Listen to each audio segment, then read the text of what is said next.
There is a story like this. A journalist arrives at a temple, carrying a notebook, a microphone, and the confidence of someone who always has an answer ready. A monk looks up and asks a very simple question, "Who are you?" "I'm a journalist," the journalist replies. "That's your profession," the monk says. "Not you," the journalist tries again. "I'm Mark." "That's your name," the monk replies. "Not you." The third time, his voice sharpens slightly. "I'm a man. I'm American." The monk nods, very gently. "Those are descriptions. Still not you." The journalist falls silent, as if the question has left the air and landed directly in his chest. Finally, he asks, "Then, who am I?" The monk smiles. "When you can answer without titles, labels, or borrowed stories, then you will know." That small exchange sounds simple, but it carries deep implications. Most of us live inside labels the way fish live in water so completely that we forget they are there. We mistake naming for understanding. We mistake roles for the self. We mistake familiarity for truth. Richard Feynman built his entire way of thinking on the same refusal. A Nobel Prize-winning physicist, a legendary teacher, and an uncompromising skeptic of empty explanations, he trained himself to look past labels and ask what is actually happening, what can be tested, and what do we truly know, once language stops protecting us. This is a shift in viewpoint. Stay to the end, and you won't just understand Feynman. You'll learn how to look at reality in a way you never have before. If you pull the camera back from that temple courtyard, past the roofs of the houses, past the clouds and the weather, there is another ritual happening that no one ever calls a ritual. The planet turns. The line between night and day slides slowly across the oceans and continents. And along that grey border, in bathrooms and dorm rooms and cramped apartments, a belt of people bends over their sinks, almost in unison. Imagine you are far above the earth, looking down at that moving border between darkness and light. In the dimness just before sunrise, whole cities are still quiet. Streetlights glow, kitchens are dark, windows are pale rectangles. And then, along that line, if your eyes were sharp enough, you would see something almost comical: millions of tiny human figures, all lifting a hand to their mouths, all repeating the same quick, awkward motions in front of mirrors. A toothbrush line around the planet. From a great distance, it looks like a ceremony. No one is conducting it, yet everyone seems to know exactly what to do. A person steps into a small square of light, turns on a tap, lifts the brush, moves it left and right, spits, rinses, leaves.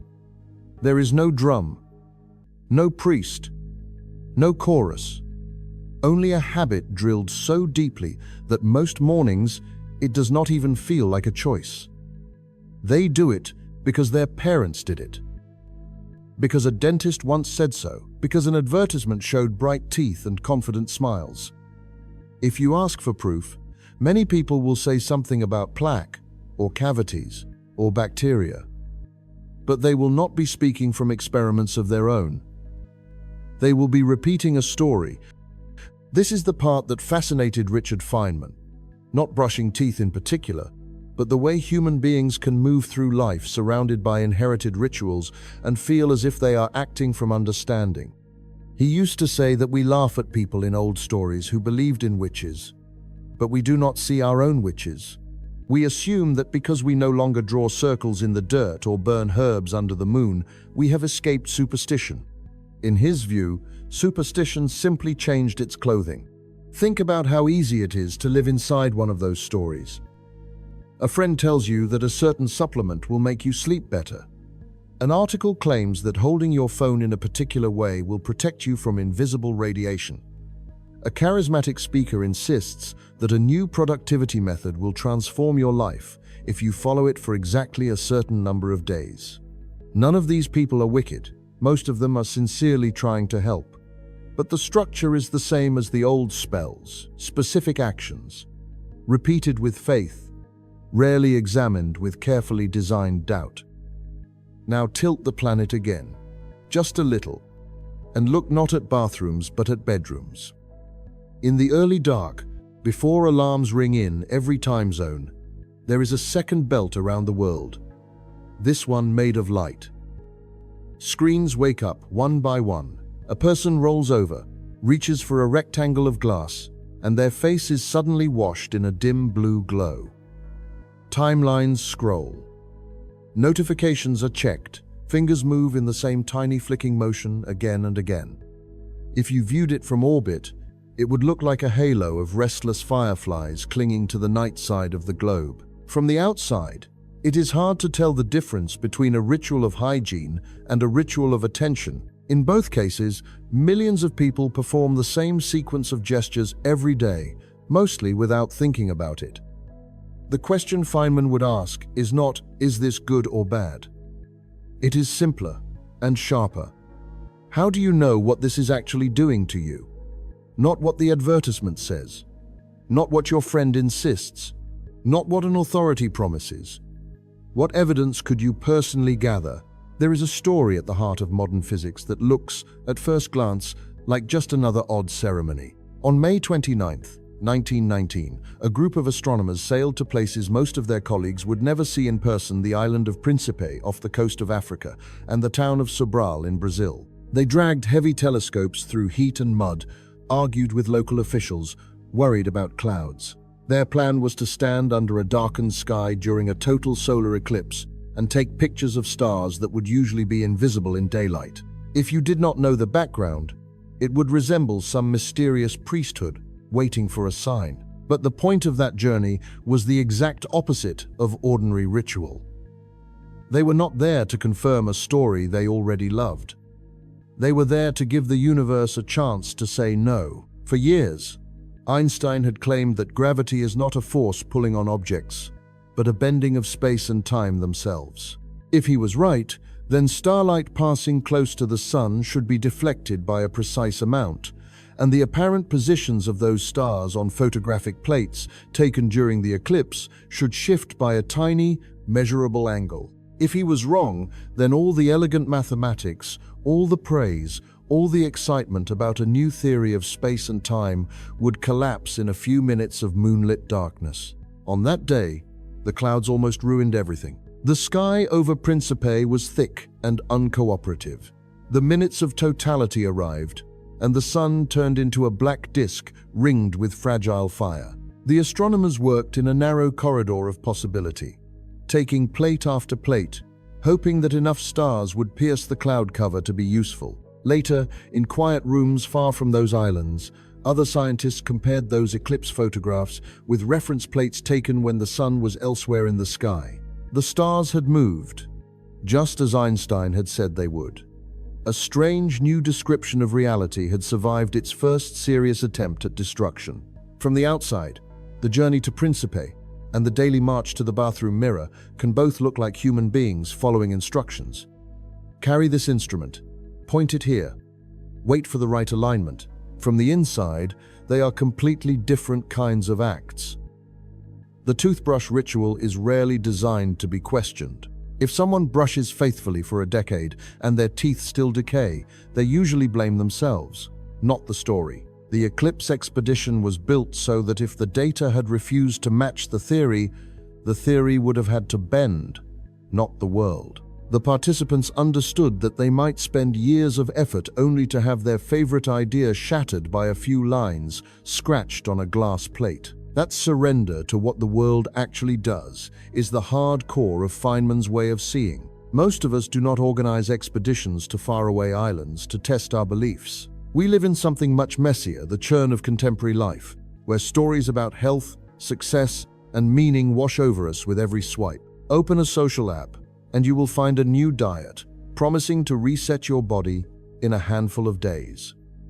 A breathing technique that claims to hack your nervous system, a set of morning routines marketed as the secret to focus and happiness. Each comes with its own vivid images, its own testimonials, its own language of certainty.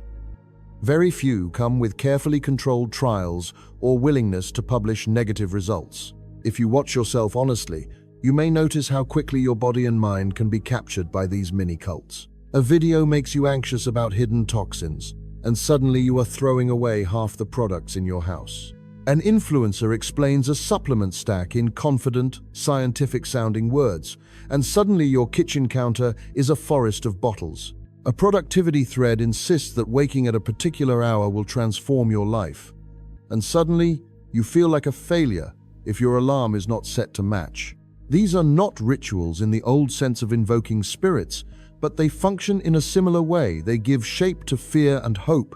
They promise control, and they are held up by authority rather than by experiments anyone can easily repeat. Feynman's question cuts through all of that noise. What would it look like to treat your own life the way those eclipse astronomers treated Einstein's theory? Not with the equipment, of course, with the attitude. If a new health practice makes you feel better, can you separate the effect from the expectation?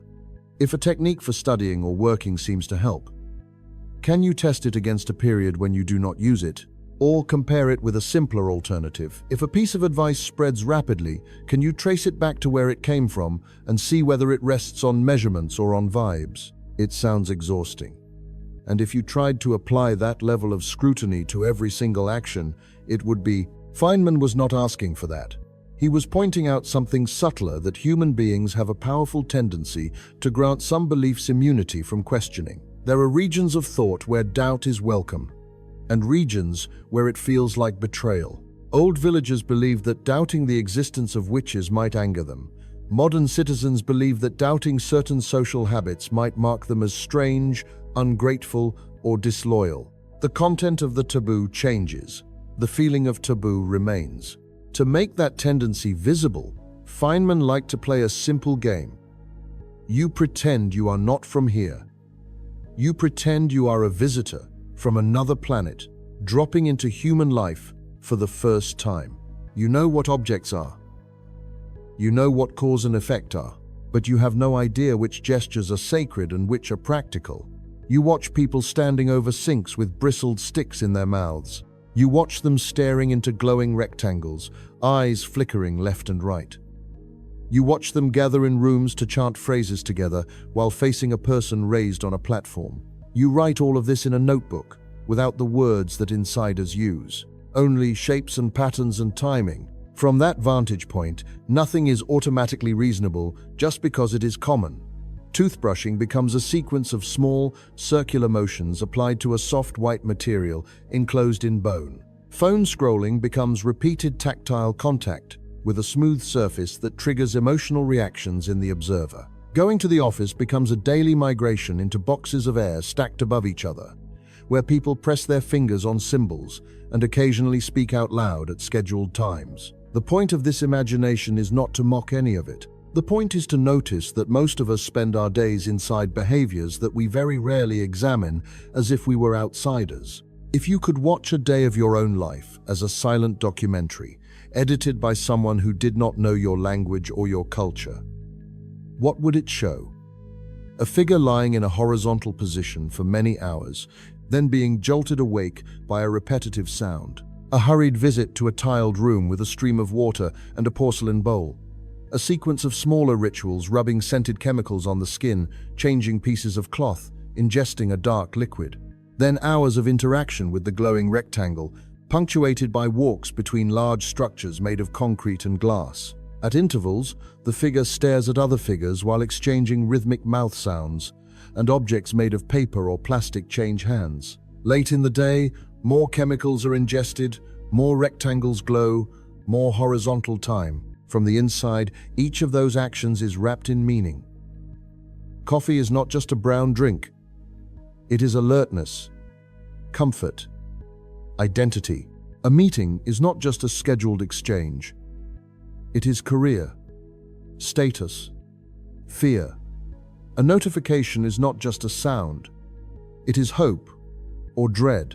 From the outside, stripped of all the labels, each of these is simply a behavior attached to outcomes that may or may not be what we think they are. Feynman's way of looking asks us to occasionally switch to that outside channel, if only for a moment, and ask which of these things are I doing because they truly work, and which because I have never had the courage or the tools to check. The answer will not be clean. Some of your habits are grounded in good evidence filtered through experts you trust. You do not need to personally derive every medical insight from first principles. That is not the point. The point is whether you retain, somewhere inside, the readiness to say, if the evidence changed, I would be willing to change too. That readiness is what separates a scientific ritual from a superstition. Not the lab coat, not the equations. The willingness to let reality overrule your favorite story. Once you start to see your own life that way, a quiet discomfort appears. You notice how many of your decisions lean on phrases like, people say, or they have proven, or it is obvious that. You notice how rarely you have asked, who are they?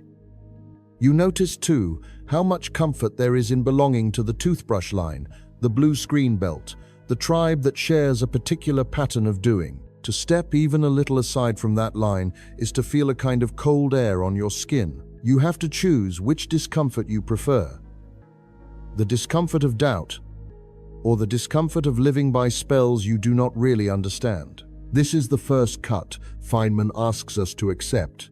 Before we talk about particles, or waves, or the bending of space and time, he invites us to do something far more ordinary and far more difficult, to look at the shape of our own faith in everyday practices and ask whether we are prepared, at least in principle, to let them go if they collide with facts.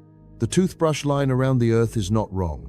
The phone glow in the dark cities is not evil. They are just examples of how easily human beings fall into synchronized motion without synchronized understanding. And if something as small and concrete as brushing teeth can hide that gap between story and reality, what happens when we move to things less tangible? What happens when the object in question is not a bristled stick or a glowing screen, but a word? A label for a bird, a diagnosis, a discipline, a political identity. In the next step of this journey, Feynman turns his attention to those words themselves and discovers that some of our deepest certainties are no more solid than the names we have been taught to recite. That realization usually arrives not with a grand theory, but with something small, like a child in a field arguing about a bird. The moment you notice that a word can sit comfortably in your mouth, while the thing it points to remains almost completely unknown, a quiet crack opens in the way reality feels. Picture two boys walking through a sunlit patch of grass at the edge of town. The air smells of dry earth and leaves. Somewhere nearby, a dog is barking at nothing in particular. On a thin branch above them, a bird hops and tilts its head, watching the boys with the same cautious curiosity that animals reserve for humans who have not yet made a sudden move. One of the boys points and announces, with triumph, the name of the species. He lists it in his language, and then proudly adds the names in other languages he has learned from a book. His vocabulary lands on the branch like stickers pasted on a moving thing. The other boy shrugs and says he does not know. His friend looks at him with a blend of pity and superiority. What kind of father, he thinks, raises a child who does not even know the names of the birds? The answer, in this case, is a very particular kind of father. Richard Feynman's father had already told his son that you could know the bird in several languages and still not know much about the bird itself. You could learn to say its name in German and Japanese and Italian, and what you would actually possess is a list of sounds, not a deeper contact with the way the animal moves, feeds, mates, migrates, or hears the world. It is a simple lesson, almost too simple to feel profound, until you notice how much of your own supposed understanding rests on exactly the same trick. We use words as if they were containers carrying meaning from one mind to another. But often, the container is empty. We say depression, and imagine we have grasped what someone is going through. We say inflation, and imagine we understand the economy.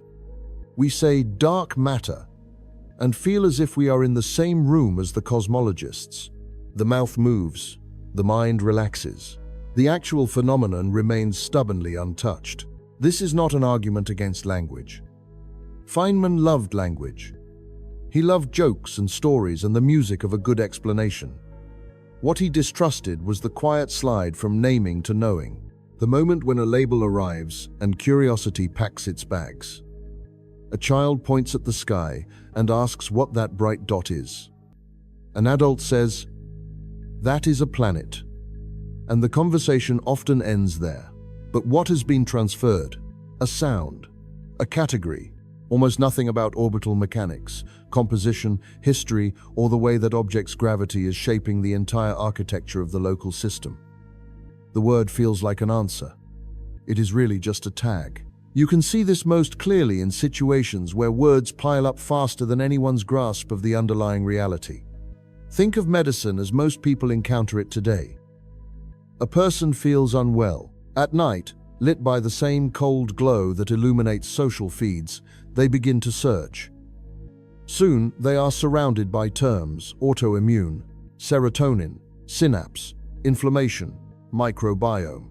They memorize the names of rare syndromes. They arrive at the clinic armed with vocabulary, speaking in fluent labels. A good doctor listens politely, then asks the sort of question Feynman would approve of. Tell me, slowly, what it actually feels like to be you right now. In that small pivot, something important happens. The conversation shifts from trading names to describing phenomena. Not, "I have this Latin phrase," but, "I wake at 3 every night, with my heart racing. I cannot climb the stairs without stopping. My hands tingle when I hold a cup too long." The names are not worthless. They help doctors coordinate their efforts, compare cases across continents, write prescriptions. But if you stop at the name, you lose track of the body. The label becomes a stand-in for understanding. Feynman knew this danger from the inside. As he moved deeper into physics, the world around him filled with proper names pinned to discoveries. Equations carried the surnames of the scientists who had written them down. Experimental effects were baptized with the names of their discoverers. Conferences were full of phrases like the such-and-such model, or the whatever, whoever, mechanism. In private, he admitted that he was terrible at remembering them. A colleague would bring up a famous experiment, and he would frown until someone described what actually happened, what particles went in, what tracks came out. Only then would his face light up. "Ah," he would say, "that thing. The phenomenon, not the label." You can take this beyond science, into the way whole societies talk about their place in the universe. On October 4th, 1957, a metal sphere called Sputnik was launched into orbit around the Earth. For many people, what mattered most about that event was the phrase, "It birthed almost overnight, the space age." Headlines carried it. Politicians repeated it in speeches. Advertisers borrowed it to sell cars and kitchen appliances that had nothing to do with rockets. The name gave people the feeling that they were suddenly living in a new era. Meanwhile, very few of those same people had any clear picture of what an orbit actually is.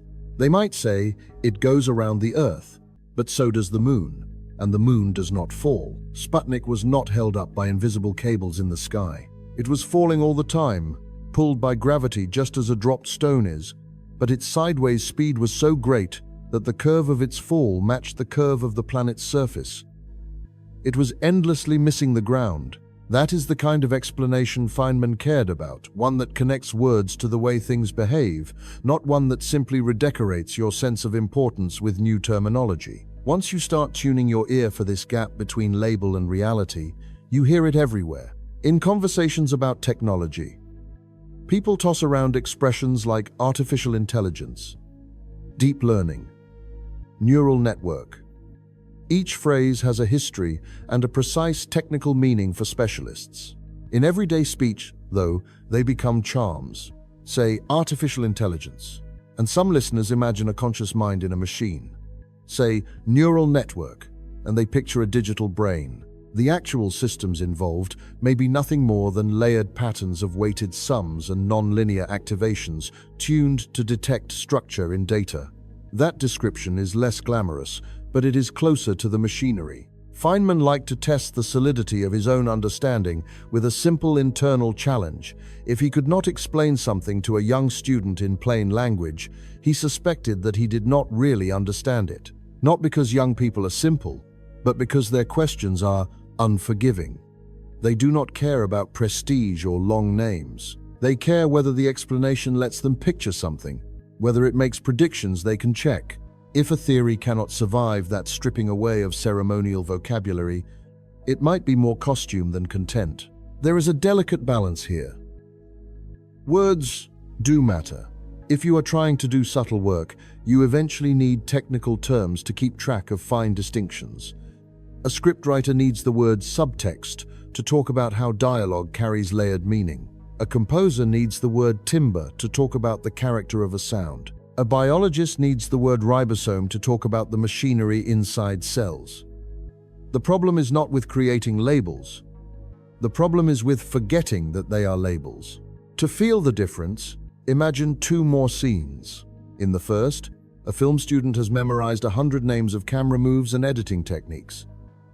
They can say shot reverse shot, match cut, dolly zoom. They can list genres and movements from neo-realism to new wave, as if conjuring them could make a story breathe. In the second scene, the same student sits in a dark cinema and notices that when a character's hand trembles as it reaches for a doorknob, their own throat tightens. Later, when they describe the moment, they talk first about that physical reaction. The jargon might come in afterward, as a way to dissect and refine. But the root of understanding is in the felt relationship between image and response. Feynman's suspicion of names is not an invitation to anti-intellectualism. He was not saying that knowing the name of a bird or a disease or a mathematical theorem is pointless. He was saying that it is incomplete and dangerous when mistaken for completion. The human brain is lazy in a specific way. Once it has a convenient handle for something, it often stops reaching. We file away quantum or relativity or space-time under mysterious and impressive and move on. The things themselves remain distant, unbothered by our sense of mastery. Living in a time of information overload amplifies this problem. At any hour, you can open an article, a thread, a video, and devour new terminology. Entire scientific fields can be skimmed in minutes. You can emerge feeling strangely enlarged, as if your mental map of the universe had grown. Feynman would gently ask, enlarged in what way? Is there any new phenomenon you can now predict or describe more clearly? Can you connect this term to a specific experiment, a measurement, a pattern of behavior in the world? Or have you simply decorated your mental walls with additional labels? There is a quiet, humbling exercise you can try that sits precisely in Feynman's spirit. Take any topic you believe you understand reasonably well. Your work, your favorite art form, a piece of physics you have read about many times. Then, without using any of the usual technical terms, try to explain it to an imaginary child or to an imaginary visitor from somewhere that has never seen Earth. You will feel, almost immediately, where your understanding is solid and where it collapses into hand-waving. The hand-waving tends to hide inside the names. If you are a storyteller, this is more than an intellectual game. It reaches into the core of what you do. Genre labels, for example, can be useful. They help you talk about expectations in a heist movie. There will be a plan and a betrayal. In a romantic comedy, there will be misunderstanding and reconciliation. But the name of the genre does not tell you why a particular scene makes someone cry quietly in the dark, or why a single line of dialogue can lodge in a person's memory for years. Those things live in details, in rhythms, in the way specific human situations unfold. If you allow yourself to think that calling something a tragedy or a thriller means you understand it, you will miss what actually makes it work. The same is true for how we label ourselves. We walk around wrapped in words: introvert, extrovert, creative, rational, anxious, secure. Some of those words rest on serious research. Others are pop psychology and marketing. Either way, they are at best sketches. If you take them as final, you might stop paying attention to the shifting weather of your own mind and relationships. Feynman's habit of distrusting labels points indirectly toward a tougher honesty, noticing what you actually do, not what you are called. Underneath all of this sits a question that will come back again and again, in Feynman's way of seeing what happens if we temporarily remove the names and watch the world as if for the first time. Not just habits, as with the toothbrush line, and not just words, as with the bird in the tree, but the entire mesh of assumptions that tell us what we are looking at before we have really looked. To explore that, he invites us into a mental game that became a kind of training ground for his curiosity, pretending, quite seriously, to see Earth with the eyes of someone who has never lived here at all. If names can be peeled away like stickers, then the next step is harsher. You try, for a moment, to peel away the whole story you have about where you live and who you are, and look at this place as if you had just arrived. That was one of the games at the Feynman family table. Imagine, his father would say, that we are not from here. Imagine we are visitors from Mars, landing for the first time. We do not speak the languages. We do not share the customs. We know about matter and motion and cause and effect, but we do not know what any of these strange creatures think they are doing. Then he would point at something perfectly ordinary and ask, what would we see? It sounds playful. It is also a ruthless way of stripping away assumptions. If you pretend to be a Martian and you watch human beings lying motionless for hours in the dark, what do you see? Bodies arranged side by side on soft platforms, breathing slowed, eyes closed, muscles slack. For a significant fraction of each cycle of the planet's rotation, consciousness is switched off. If you come from a world where organisms do not need sleep, this would be the most shocking thing about us. All the news headlines, all the wars and inventions would seem like a footnote next to the basic fact that every one of these creatures must regularly collapse into a kind of small, reversible death. Feynman did not need actual Martians to find this strange. He thought a lot about what it means to lose awareness. What happens when anesthesia takes hold? When someone faints? When they slip into a coma? He pointed out that we talk about these things with the same ease we talk about birds and toothbrushes, but our understanding is very thin.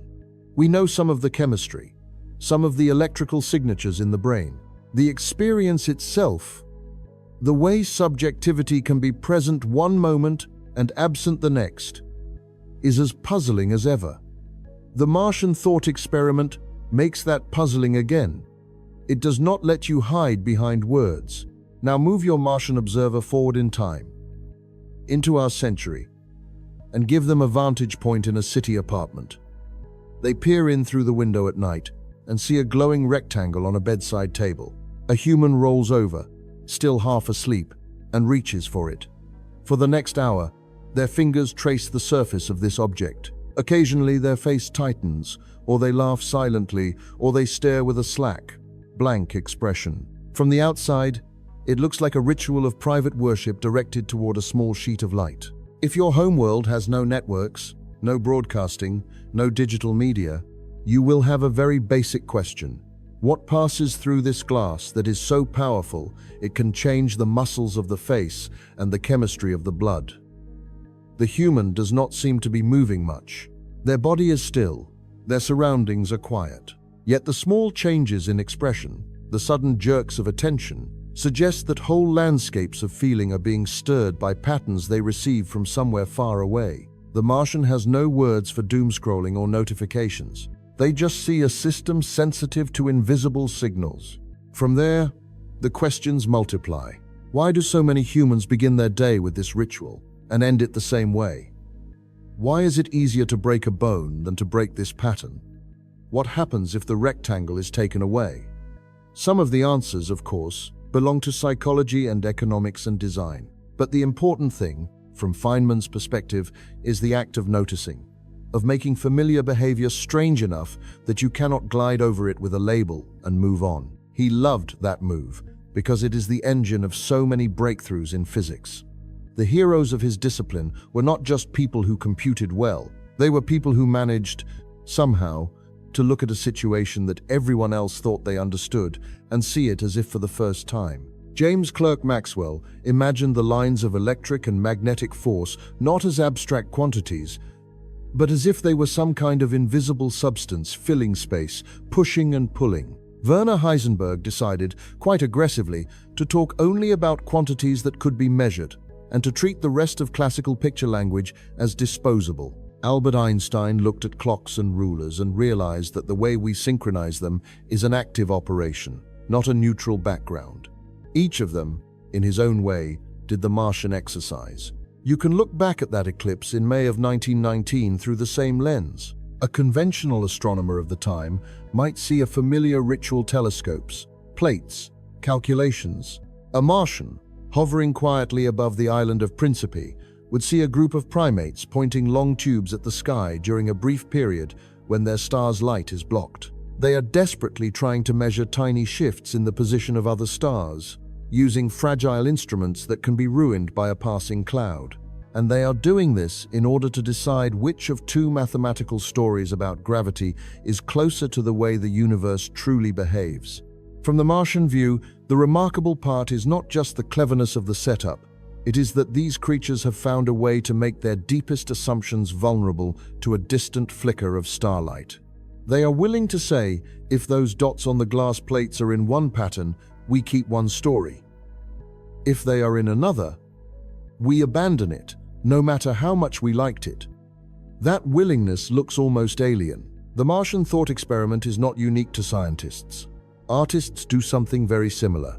When a filmmaker like Andrei Tarkovsky builds the world of A Place Like the Zone, in his film about the stalker who guides people to a room that grants desires, he is asking the viewer to look at ordinary movement and landscape with fresh suspicion.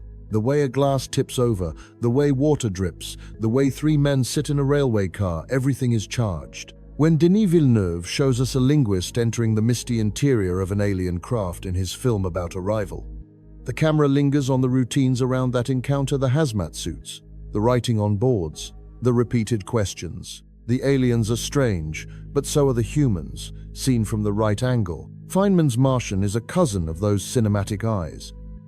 It hovers over trenches and laboratories and classrooms, treating each as a site of peculiar behavior by a particular species. In the trenches of the First World War, humans crouch in mud and metal, fire explosive shells at each other, and accept that thousands of deaths in a day are an acceptable price for gaining a small strip of land. In a laboratory, other humans spend their lives dropping balls from towers or colliding particles in tunnels, trying to refine numbers that describe how matter moves. To a visitor, these activities would be equally baffling at first. Only with careful observation and perhaps some interviews would the Martian begin to see what stories these creatures tell themselves to justify each pattern of action. Feynman used the Martian joke, as he called it, as a way to tease his colleagues and himself out of complacency. If you think your everyday work is obviously rational, try explaining it to someone who has never heard of your field. Try doing it without leaning on its prestige. Imagine a Martian listening as you say, "We spend decades of our lives studying the behavior of subatomic particles, and we are very proud when we can predict a number to many decimal places." Imagine the Martian asking, "What does that change about how you live?" That question might sting. It might also clarify what you truly value. The exercise becomes even more unsettling when you turn it toward the darkest moments of modern history. Bring your Martian to the Trinity test, in the desert of New Mexico. Before dawn on a day in July of 1945, they observe a group of humans standing at a distance, peering through goggles or from behind improvised shields. There are cables and switches and devices arranged with great care. The countdown reaches 0. A point of light appears, then expands with unimaginable speed into a blistering sphere. The ground shakes. A column of fire rises like a new, terrible kind of dawn.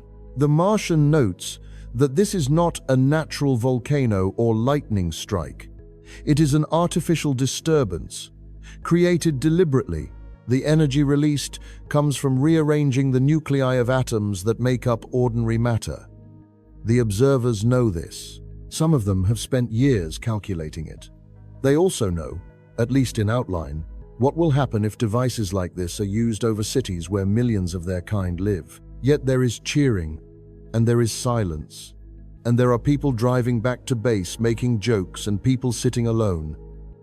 suddenly unable to speak. From orbit, you would conclude that this species has reached a stage where it can ignite pieces of its own world from within, and that it is not yet sure what to do with that ability. The Martian perspective does not offer comfort.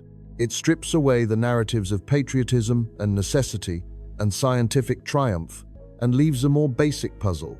Why does a nervous system, built by slow evolution, derive such intense satisfaction from decoding the structure of matter? Even when that decoding leads directly to tools of destruction, Feynman was there for Trinity. He watched the flash and the shockwave and the strange, greenish light. He walked around afterward in a kind of daze, opening and closing the windows of his truck to feel the pressure change, as if to convince himself that the event had really happened. The Martian, in his mind, was very awake that day. The point of all this is not to make you feel detached from your own life, as if you were a character in someone else's documentary. It is to loosen, just a little, the grip of the stories that tell you what is normal. Feynman talked about having a disease of curiosity, and he meant it. He could not stop asking, what if it were otherwise? What if I did not take this for granted? The Martian lens is one way of spreading that infection. You do not need telescopes or bombs or alien visitors to try it. You can start with something as simple as an elevator. Stand inside, as you always do. But imagine you are seeing the behavior for the first time. A group of strangers walks into a small metal box. They turn to face the same direction. Almost always the door. They avoid eye contact. They stand at particular distances from each other, uncomfortable if those distances shrink too much. When the box stops and the door opens, they walk out and never mention the experience again. You can feel, in your own body, the invisible rules at work, the way you position yourself, the way you hold your face. None of this is dictated by physics. All of it is taught without words. Or take a cafe. From the Martian notebook, individuals enter, stand in a line, exchange pieces of plastic or paper for cups of hot liquid, then sit alone or in pairs, staring at objects or at each other. They perform small hand movements over keyboards, making patterns that will be read elsewhere. Sometimes they smile at nothing. Sometimes they speak quietly into devices held near their mouths. Occasionally, one of them looks up and gazes out the window with an expression that suggests they are not seeing the street outside at all. If you can hold that double vision, being both the participant and the observer, you are practicing precisely the habit that made Feynman such an unusual physicist. He could move fluidly between playing the game and stepping outside it. In one moment, he was elbows deep in equations, calculating scattering amplitudes with the same intensity that a gambler studies cards. In the next, he was zooming out, asking whether the whole setup could be seen in a simpler way, whether some new picture might make the patterns clearer. The famous diagrams that now carry his name began as one of those shifts, a graphical way of representing particle interactions that turned opaque algebra into something you could almost see. For you, the diagrams are not the point. The point is the stance. To live with a Martian in your head is to accept that your own life, your own work, your own beliefs can always be made strange and examined from another angle. It is a guard against taking anything, especially your own understanding, as final. It does not mean you never commit, never act, never belong. It means that somewhere, even in the middle of the most familiar routines, there is a small voice ready to ask, what would this look like if I had never seen it before? That voice becomes critical when the usual methods stop working.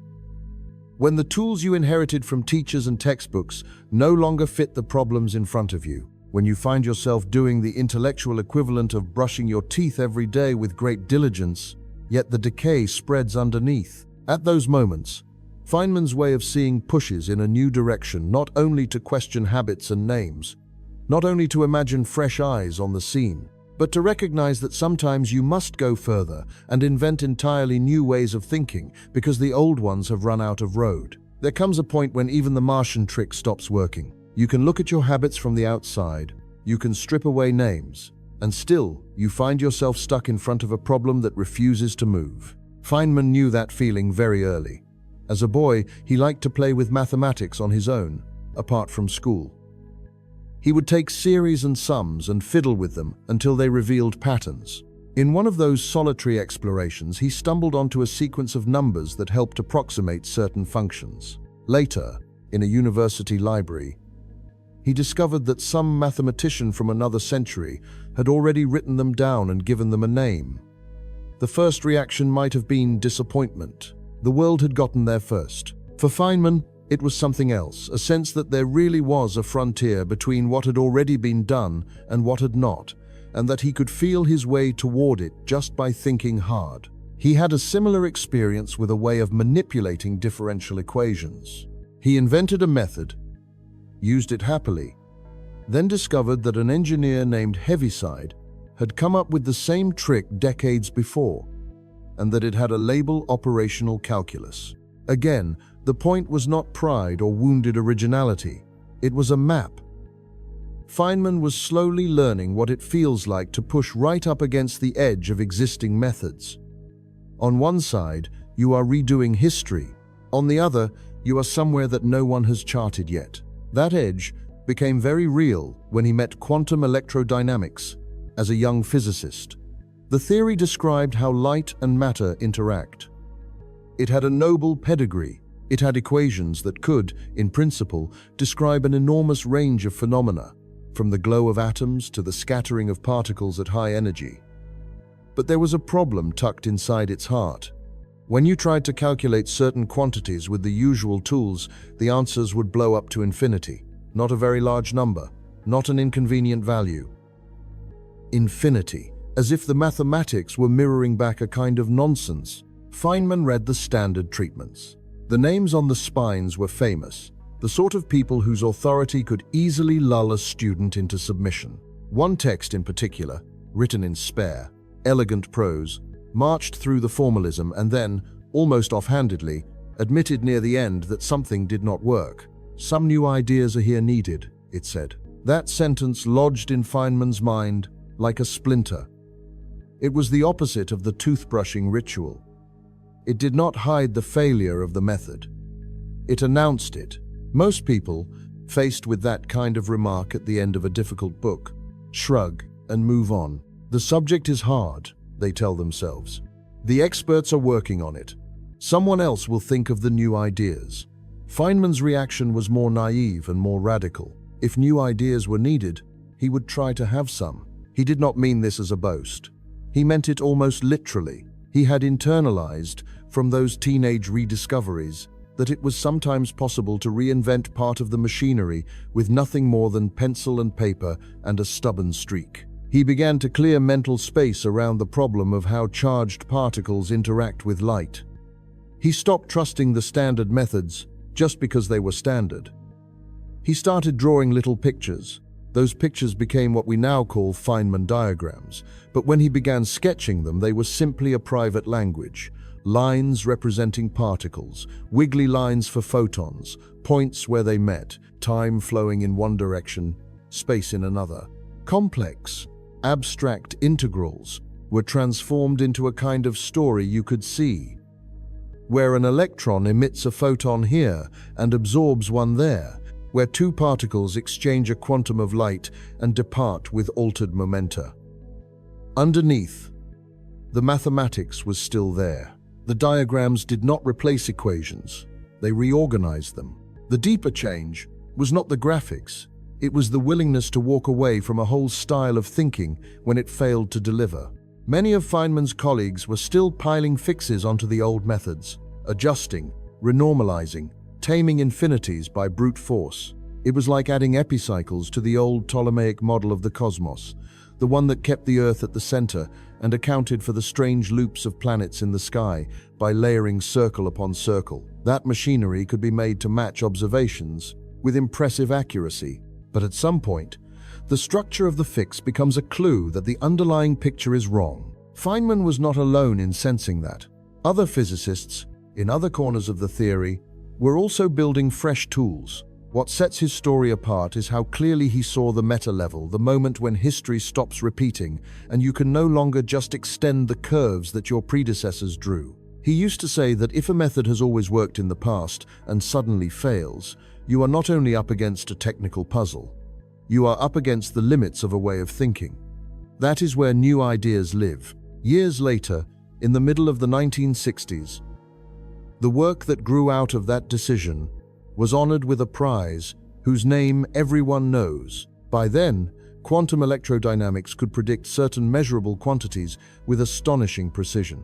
The match between theory and experiment was so exact that it became a favorite example of the power of modern physics. Feynman accepted the medal and the ceremony, but in his own account, what mattered most had already happened.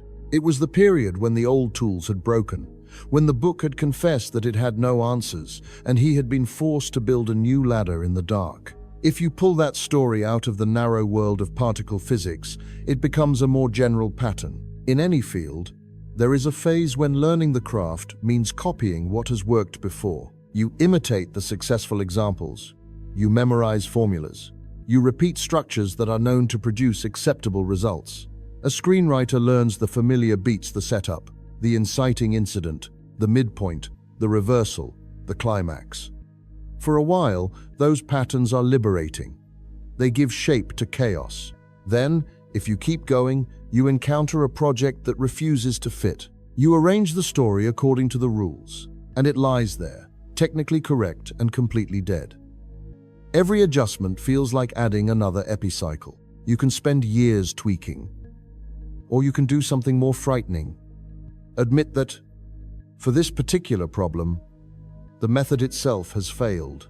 This is where Feynman's way of seeing becomes useful outside the lab. He did not romanticize newness for its own sake. He did not believe that breaking rules automatically makes anything better. He was quite conservative in one sense. He believed you should squeeze everything you can from the existing framework before you throw it out. His old teacher, John Wheeler, used to say that you should be loyal to a theory until nature clearly demands a divorce. Feynman agreed.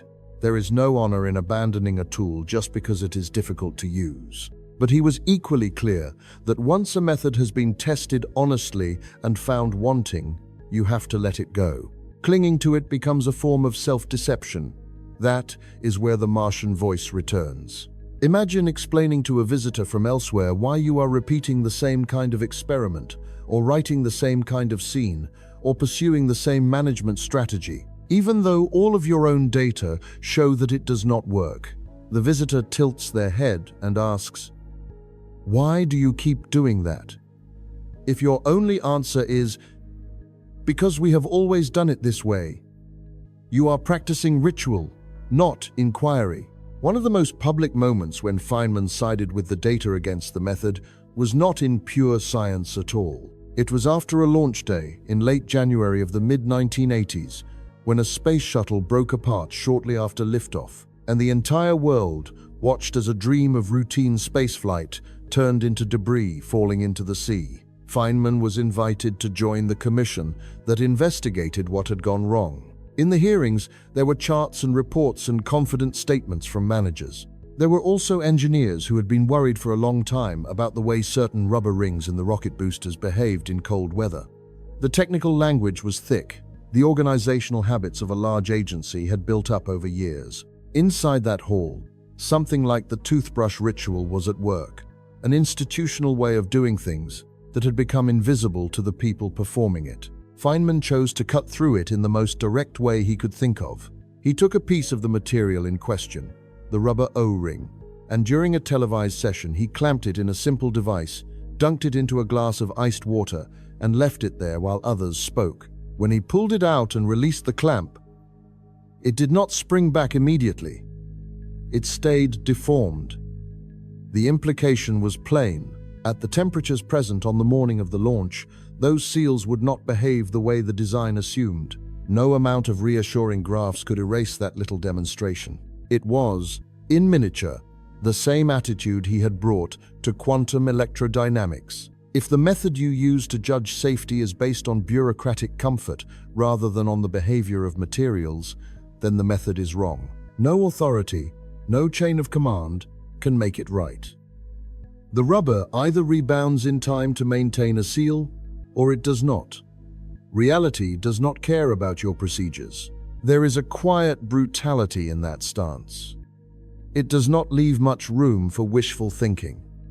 If you apply it to your own life, it can feel almost cruel. Maybe you have a way of working that once served you well, a routine, a mindset, a set of tricks. Over time, you notice that it no longer gets you where you need to go. You stay up later, push harder, tinker with details. The returns diminish. The temptation is to double down, to add more epicycles. Feynman's example suggests another path. Acknowledge that you are now in the territory where some new ideas are needed. The hard part is that you cannot schedule those ideas. You can only make conditions where they are more likely to appear. For Feynman, that meant allowing himself to play. When he was stuck on a serious problem, he would sometimes turn to something frivolous, like figuring out why a plate tossed in the air wobbles the way it does, or why a particular pattern appears in the motion of spinning object. Friends thought he was wasting his talents. In his telling, those detours were where his mind learned to move differently. Patterns discovered in a tossed plate later fed into his work on fundamental physics. The boundary between game and research blurred. For you, the equivalent might be experimenting with a story form that seems too strange to sell, or following a line of research that does not fit your current project, or trying a daily schedule that feels inefficient on paper but gives your mind more space to wander. The point is not to become chaotic. The point is to create little pockets where the usual scoring system is turned off, so that you can sense faint hints of a new approach without immediately judging them by old metrics. Feynman's hunt for new ideas was never about chasing novelty as an aesthetic. It was about fidelity to what the world was actually doing. When the world and the method clashed, he sided with the world, even if it meant looking foolish. Even if it meant telling prestigious institutions that their habits were unsafe, even if it meant spending years on a line of thought that might lead nowhere. He valued being wrong and correcting course over being consistent. That, perhaps, is the deepest difference between his way of seeing and the way most of us are encouraged to see. We are taught to build identities around positions, to label ourselves by what we believe and defend it. He built his identity, to the extent that he had one, around a willingness to change his mind when reality pushed back. Old methods were companions, not masters. When they failed, he mourned them briefly, then went looking for the next thing. From the outside, that looks like genius. From the inside, it feels more like a long series of small surrenders. You give up the comfort of the tried and true. You give up the illusion that the tools you inherited will always be enough. You accept that there will be stretches where you do not know how to proceed, where all you have is a half-formed picture and the stubborn conviction that the truth, whatever it is, will be simpler than the elaborate workaround you are currently using. At some point, if you follow Feynman this far, you find yourself standing in a curious space. You are suspicious of rituals. You distrust names. You have learned to look at your world with Martian eyes. You have accepted that your methods, however cherished, are only temporary. The next question is unavoidable. If all of this distance and doubt is not just an intellectual game, what does it mean for how you live each day? How do you carry this way of seeing into the small choices of an ordinary morning, into the way you brush your teeth, check your phone, talk to a friend, or sit down in front of a blank page? Maybe the most disorienting part of all this is that these questions do not stay in the lab. They follow you into the kitchen, into the way you answer a friend, into the stories you allow yourself to believe about who you are. If you look at Feynman's way of seeing long enough, you begin to notice echoes in places that, at first glance, seem very far from physics. One of those places is an old tradition that grew up in forests and dusty roads long before anyone wrote down Maxwell's equations or spoke of quantum fields. A tradition that talks in parables instead of diagrams, in meditation instructions instead of differential equations, but that shares a strange suspicion of concepts that get in the way of direct seeing. Imagine, for a moment, a conversation that never happened but easily could have.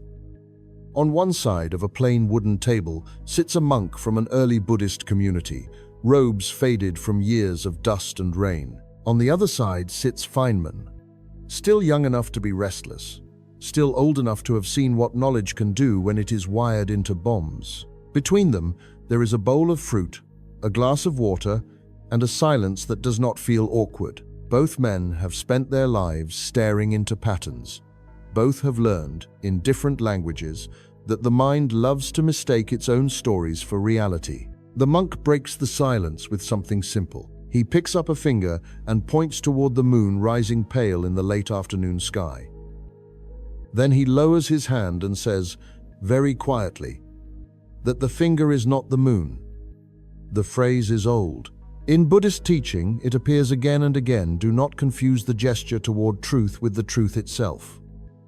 A scripture, a doctrine, a name for an experience, all of these are fingers. Useful, necessary, but if you fixate on them, you will never lift your eyes to what they indicate.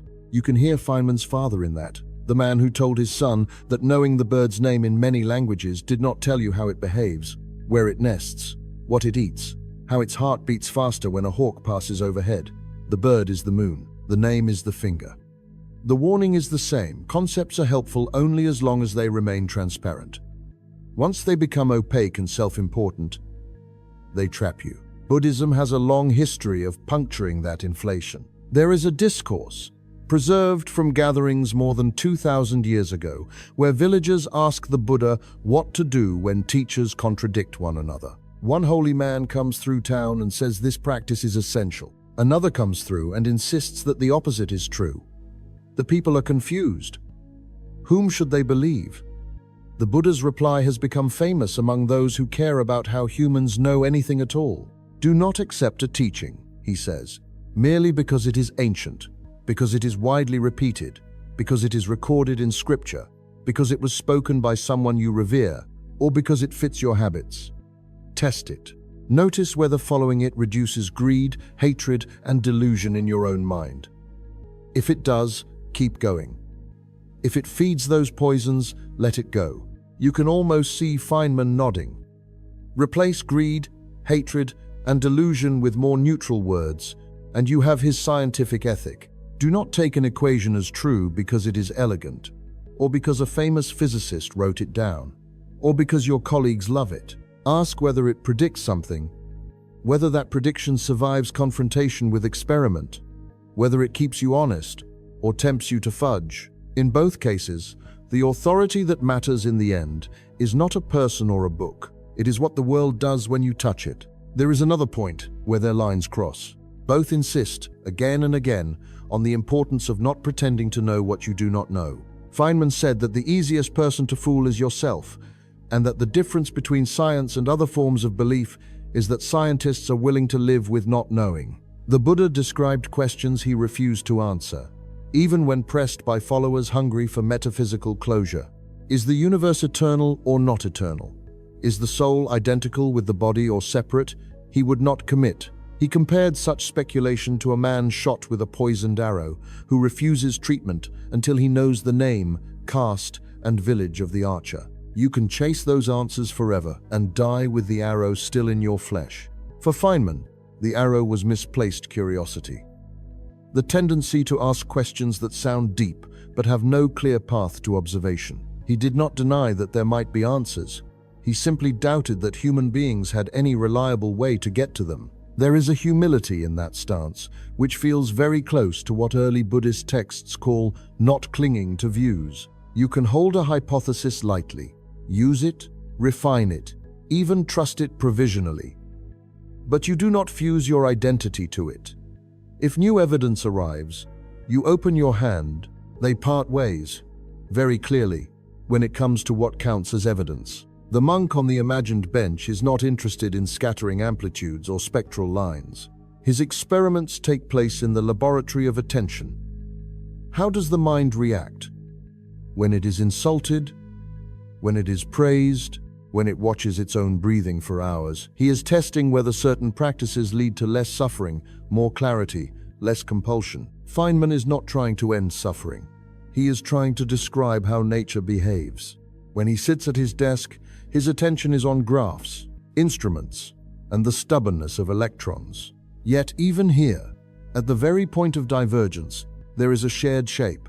Both men are allergic to unverifiable comfort. A monk who repeats slogans about impermanence but lives as if nothing truly changes is like a physicist who recites the equations of quantum mechanics without asking what they say about actual measurements. A physicist who hides behind technical jargon is like a monk who hides behind sacred phrases. In both cases, language becomes insulation against contact. That is why both traditions put so much emphasis on direct seeing.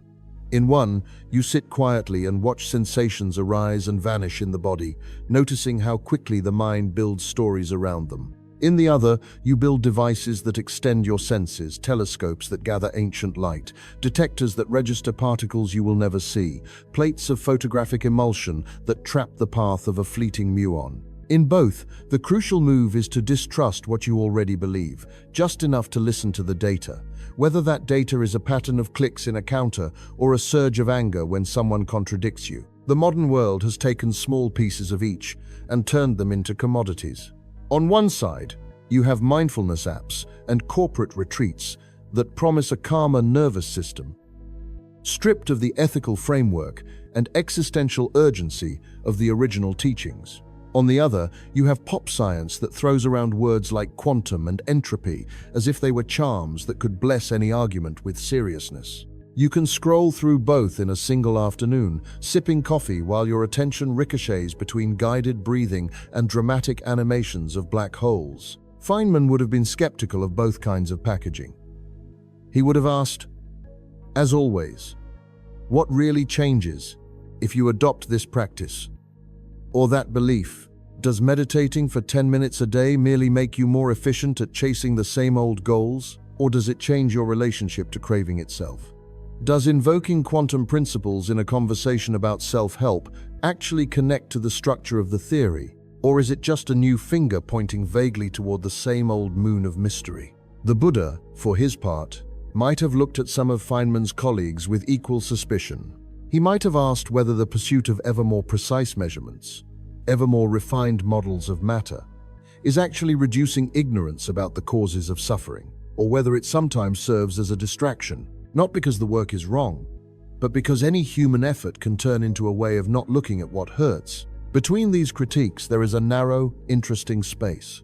It is a place where you respect both the external discipline of experiment and the internal discipline of introspection without confusing their roles. Feynman stood very firmly on one side of that divide. He did not mix spiritual speculation into physics. He did not use equations to justify ethics. Yet the habits he cultivated, questioning authority, relaxing his grip on concepts, treating identity as a provisional thing, built from atoms and events, overlap with insights that Buddhist thinkers have been exploring for millennia. Take the idea of no fixed self. In Buddhist analysis, what you call a person is a bundle of processes, bodily sensations, feelings, perceptions, patterns of reaction, flashes of awareness. They arise and pass. There is continuity, but no core that stays unchanged. Feynman, looking at the nervous system through the lens of physics, sees something similar. A human being is a complex arrangement of particles obeying simple laws. At any moment, atoms are entering and leaving your body. Synapses are strengthening and weakening. Memories are being laid down and altered. The sense of a solid, enduring me is a useful story, not a fundamental particle. Neither view is meant to erase responsibility. The monk does not say, there is no self, therefore nothing matters. He says that seeing through the illusion of solidity can make you less defensive, less trapped by pride. Feynman does not say, we are just atoms, therefore anything goes. His behavior on the Challenger Commission, his insistence that human lives were at stake in how data were treated, testify to a deep sense of accountability. What they are both pushing against is the idea that there is a permanent essence inside you that must be defended at all costs. That idea makes it harder to admit ignorance, harder to change your mind, harder to let go. If you bring this down from philosophy to an ordinary day, it becomes surprisingly practical. A colleague criticizes your work. The first reaction is often a sharp contraction. How dare they? Do they not know who I am, what I have achieved? That is the conceptual self flaring up. A Buddhist practice might invite you to feel that contraction directly. to notice the stories that spring up around it, and to let some of them dissolve. A Feynman-style practice might invite you to ask whether the criticism contains any factual information you can use to improve the work, regardless of how it makes you feel. Both are ways of loosening the grip of concept on experience. There is a temptation, whenever parallels like this are drawn, to declare some final reconciliation, to say that science has now discovered what the Buddha already knew, or that ancient wisdom anticipated modern physics in some mysterious way. That is another kind of finger. It is soothing, but it blurs real differences. The Buddha was not talking about quantum fields when he spoke of emptiness, and Feynman was not seeking enlightenment when he measured scattering cross-sections. Their projects overlap around the problem of how we fool ourselves, and then diverge. Perhaps the most honest way to hold both is as two complementary disciplines of honesty. One faces outward, towards stars and particles, and the behavior of rubber under stress. The other faces inward, toward craving and aversion and the restless spinning of thought. Both, at their best, refuse to let concepts harden into idols. Both are willing to stand in the naked space between ideas and say, "Here, I do not know yet." For someone trying to live in Feynman's way, that space can become a kind of home. You do not need to shave your head or join a monastery. You do not need to become a professional physicist. You can simply adopt a few quiet vows, to notice when a word is standing in for an understanding you do not actually have, to test beliefs, outer and inner, against the kind of evidence that is appropriate to them, to practice saying, "I do not know," without shrinking, to let some of your favorite concepts fall away long enough to see what is left.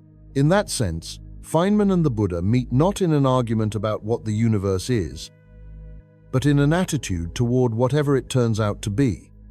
A willingness to be surprised, a resistance to closing the book too soon, a discipline of coming back, again and again, to what is actually happening in a cloud chamber, in a grieving heart, in a mind watching its own breath. If you can carry even a small piece of that attitude forward, the next step in Feynman's journey becomes less abstract. When he turns back from monks and metaphors to the hard scaffolding of matter itself, to atoms and quarks and the strange hierarchy of structures that build a world, he is not doing it to escape uncertainty. He is doing it to live inside it with more precision, more wonder, and fewer lies.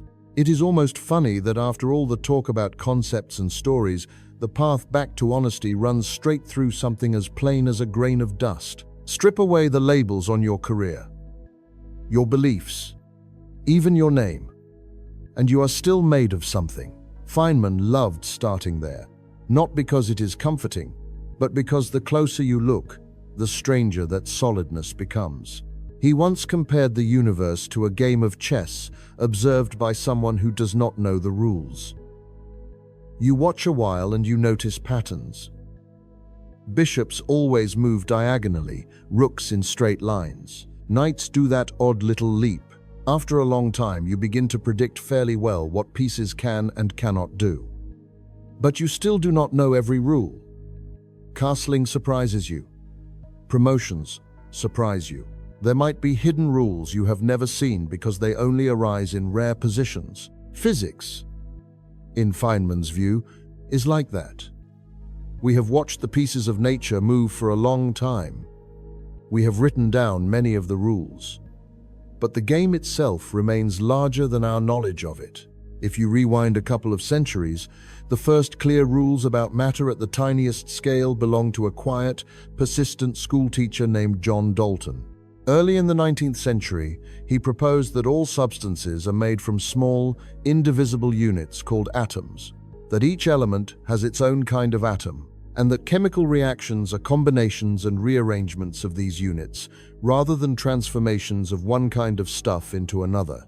It was a simple picture, hard little balls, like tiny billiard balls, different for oxygen and iron and gold, bouncing and hooking together. For a while, that picture worked beautifully.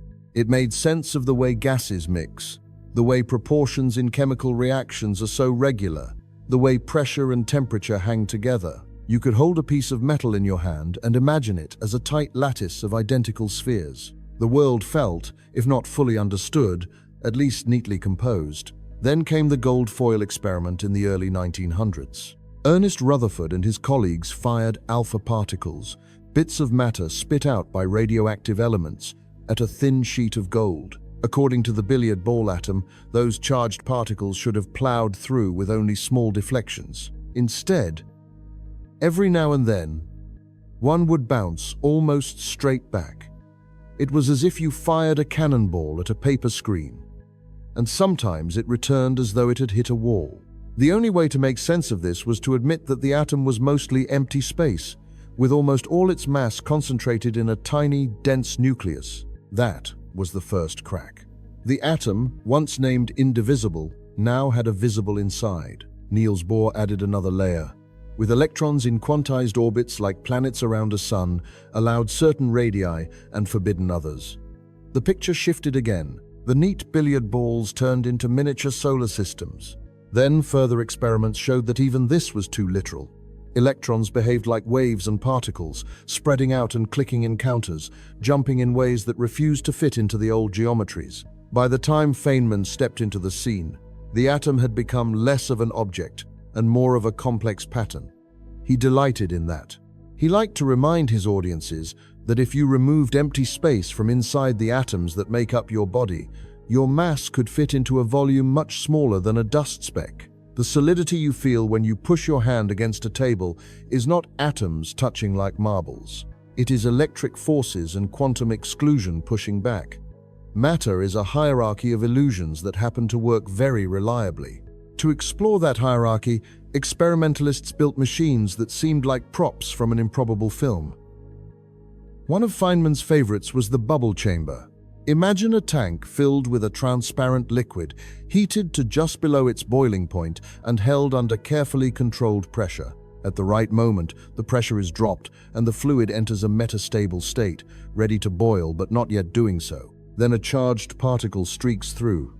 Along its path, it triggers local boiling, leaving a trail of tiny bubbles. Photographs capture these trails, curling and branching in magnetic fields, tracing the births and deaths of particles that lived for a fraction of a heartbeat. From the outside, the apparatus is just a metal tank and some cameras.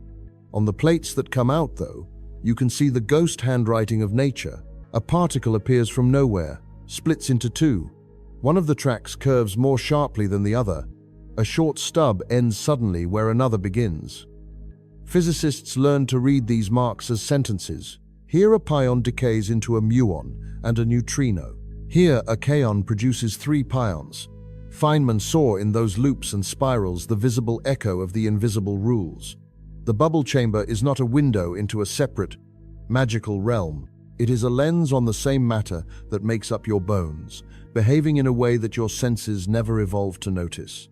As more powerful machines flung particles at each other with increasing energies, the photographic plates, and later the electronic detectors, revealed a bewildering zoo. New particles seemed to appear every year. Mesons, baryons, lambdas, sigmas, x's, with strange properties and quirky decays. The simple world of electrons, protons, and neutrons had exploded into a menagerie. Some physicists were content to catalogue. Others were uneasy. Feynman was in the uneasy camp. A world built from hundreds of basic building blocks did not feel right to him. He had a taste for underlying simplicity. It was not a mystical preference. It was a hunch born of long exposure to effective theories again and again. When complexity seems overwhelming, someone finds a smaller set of elements and a clearer rule. The quark model emerged as one of those attempts at simplification. The idea, championed by Murray Gell-Mann and others, was that the many hadrons in the zoo might themselves be composed of a small number of more fundamental entities, with whimsical names like up, down, strange, charm. Combinations of 3 of these could produce the known baryons. Combinations of a quark and an antiquark could produce mesons. The pattern of charges and spins and other quantum numbers began to fall into place. There was a catch. If quarks were real, their electric charges had to come in fractions. An up quark would carry a charge of plus 2/3 of the electron's charge.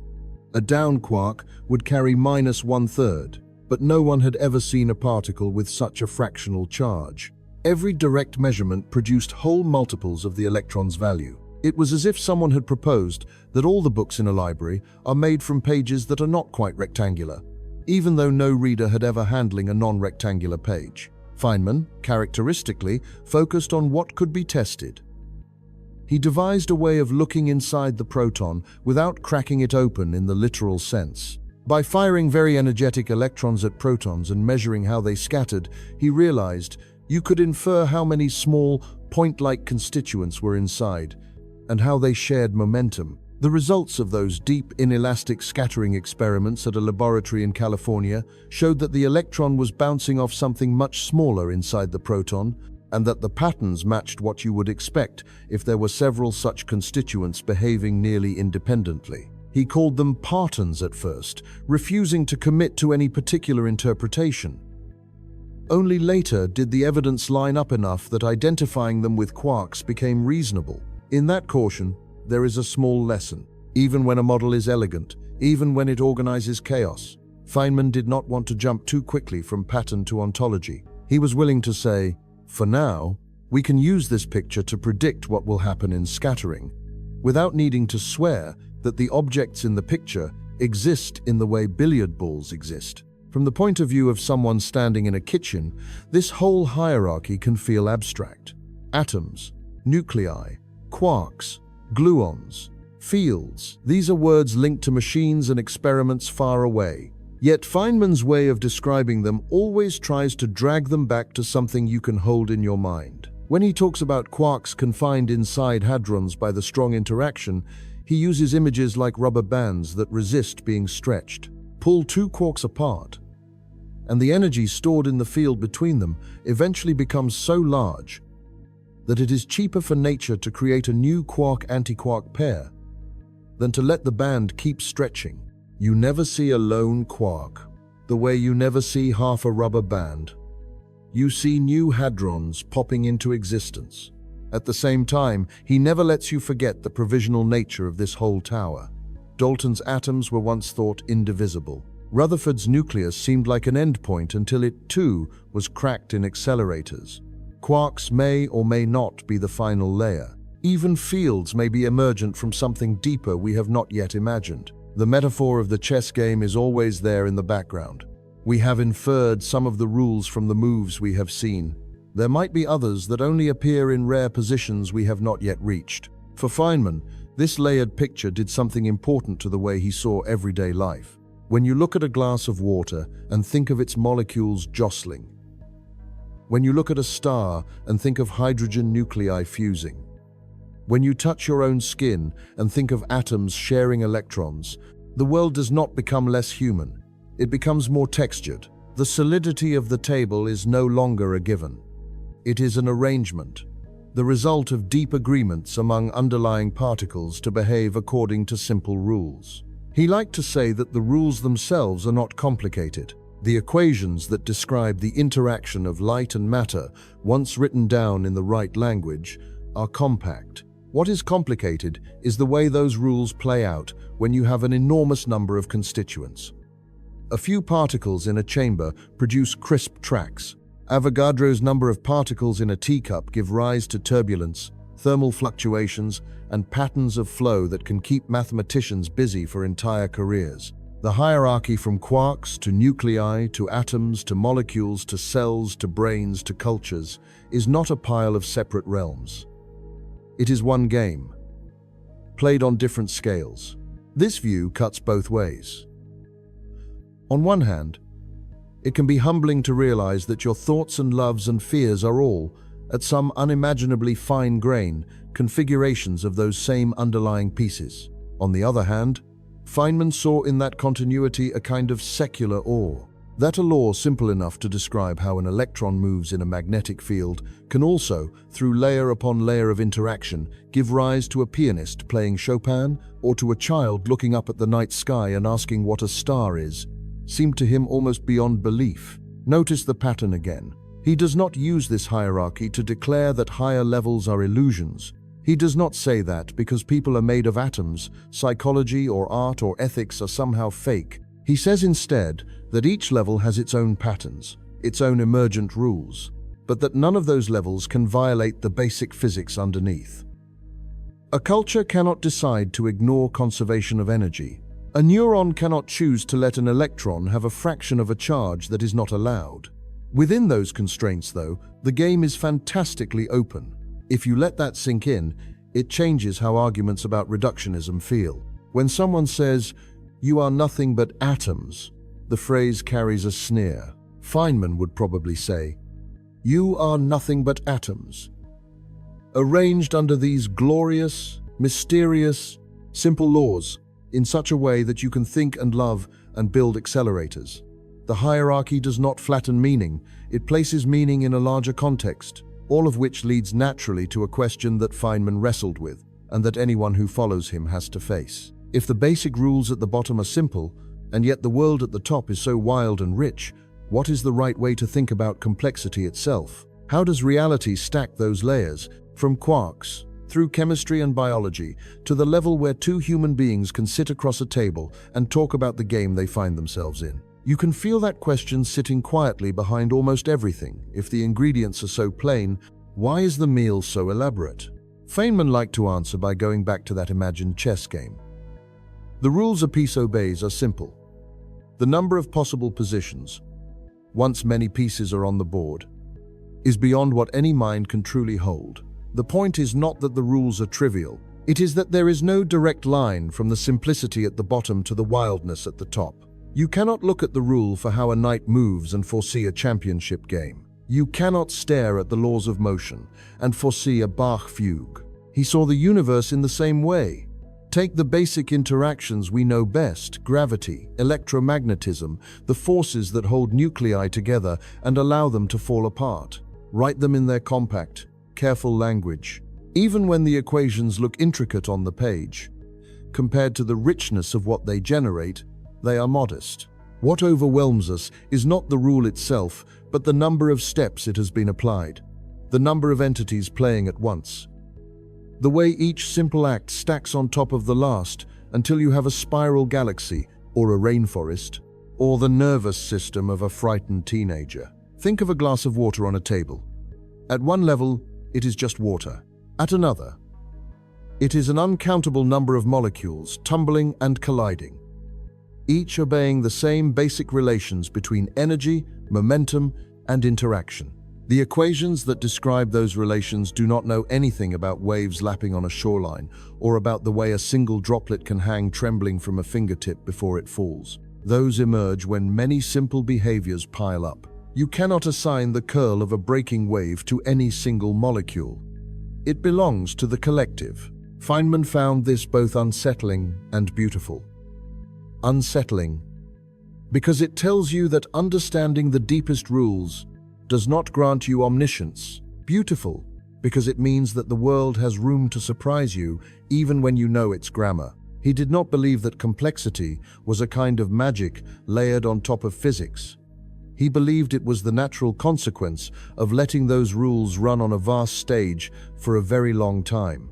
He sometimes spoke of layers of complexity as if they were floors in a building. At the bottom, you have fundamental particles and their interactions. Above that, the chemistry of atoms combining into molecules. Above that, the physics of condensed matter crystals, metals, semiconductors, all the strange ways that many particles arranged together behave. Above that, biology's self-replicating molecules, cells, tissues, organisms that move and sense and remember. Higher still, psychology and culture stories, laws, art, the way one nervous system influences another. Each floor depends on the one beneath. You cannot have metabolism without chemical bonds. You cannot have language without brains. You cannot have brains without a universe that allows carbon to form rich structures. But each floor also has patterns that are not obvious from below. The rules in a chess manual do not tell you why some openings are fashionable in a given decade. The equations of the standard model of particle physics do not tell you why a certain melody makes you cry. For someone whose intuition of meaning has been trained by stories, this is a strange architecture. We like causes to line up neatly. This happened because that happened. You are this kind of person because this event long ago shaped you. Physics quietly refuses to play along at the level of significance.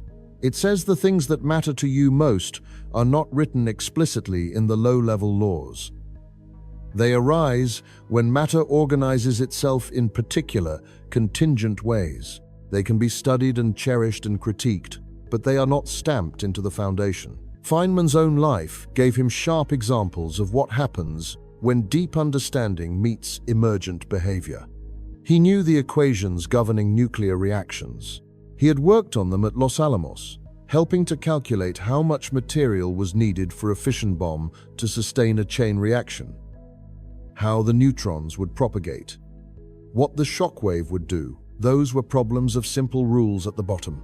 Neutrons hit nuclei. Nuclei split. More neutrons fly out. The mathematics is unforgiving and cold. Then you step back a layer. The same chain reaction, scaled up and packaged in metal and explosive lenses, becomes the Trinity test in the desert. Another layer up. The same device dropped over a city becomes firestorms and shadows burned into stone, families erased, an entire region's history bent around a single morning. Higher still, that event becomes part of politics, of philosophy, of nightmares. You cannot find any mention of regret or awe or guilt in the nuclear cross-section for uranium. Those feelings belong to the emergent world. This is why Feynman flinched when people tried to use physics to declare that meaning or morality are illusions. If you look from the bottom up, you can say, in a narrow sense, that everything is just particles and fields. But if you stay in that narrow sense and try to live there, you quickly become dishonest. Because the same person who says just particles still feels shame, still falls in love, still hesitates before telling a lie. Those phenomena are as real, at their own scale, as any scattering experiment. They are not fundamental in the sense of appearing in the deepest equations. They are fundamental in the sense that you cannot discount them without cutting away the very vantage point from which you are doing science. Simple laws, wild worlds. He kept returning to that phrase, in different guises. It allowed him to take joy in detail, without pretending that the detail was all there is. When he looked at the pattern of frost on a window, he could describe how water molecules align and freeze, how imperfections in the glass guide the growth of crystals, how temperature gradients shape branches. At the same time, he could just look and say, "This is beautiful," without needing beauty to be an extra substance sprinkled on top. The richness is in the arrangement. If you want a mental model that captures this, you can try something far away from high-energy physics, a simple computer program.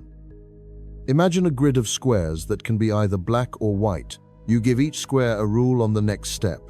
Change your color depending on how many neighboring squares are black, or on a particular configuration around you.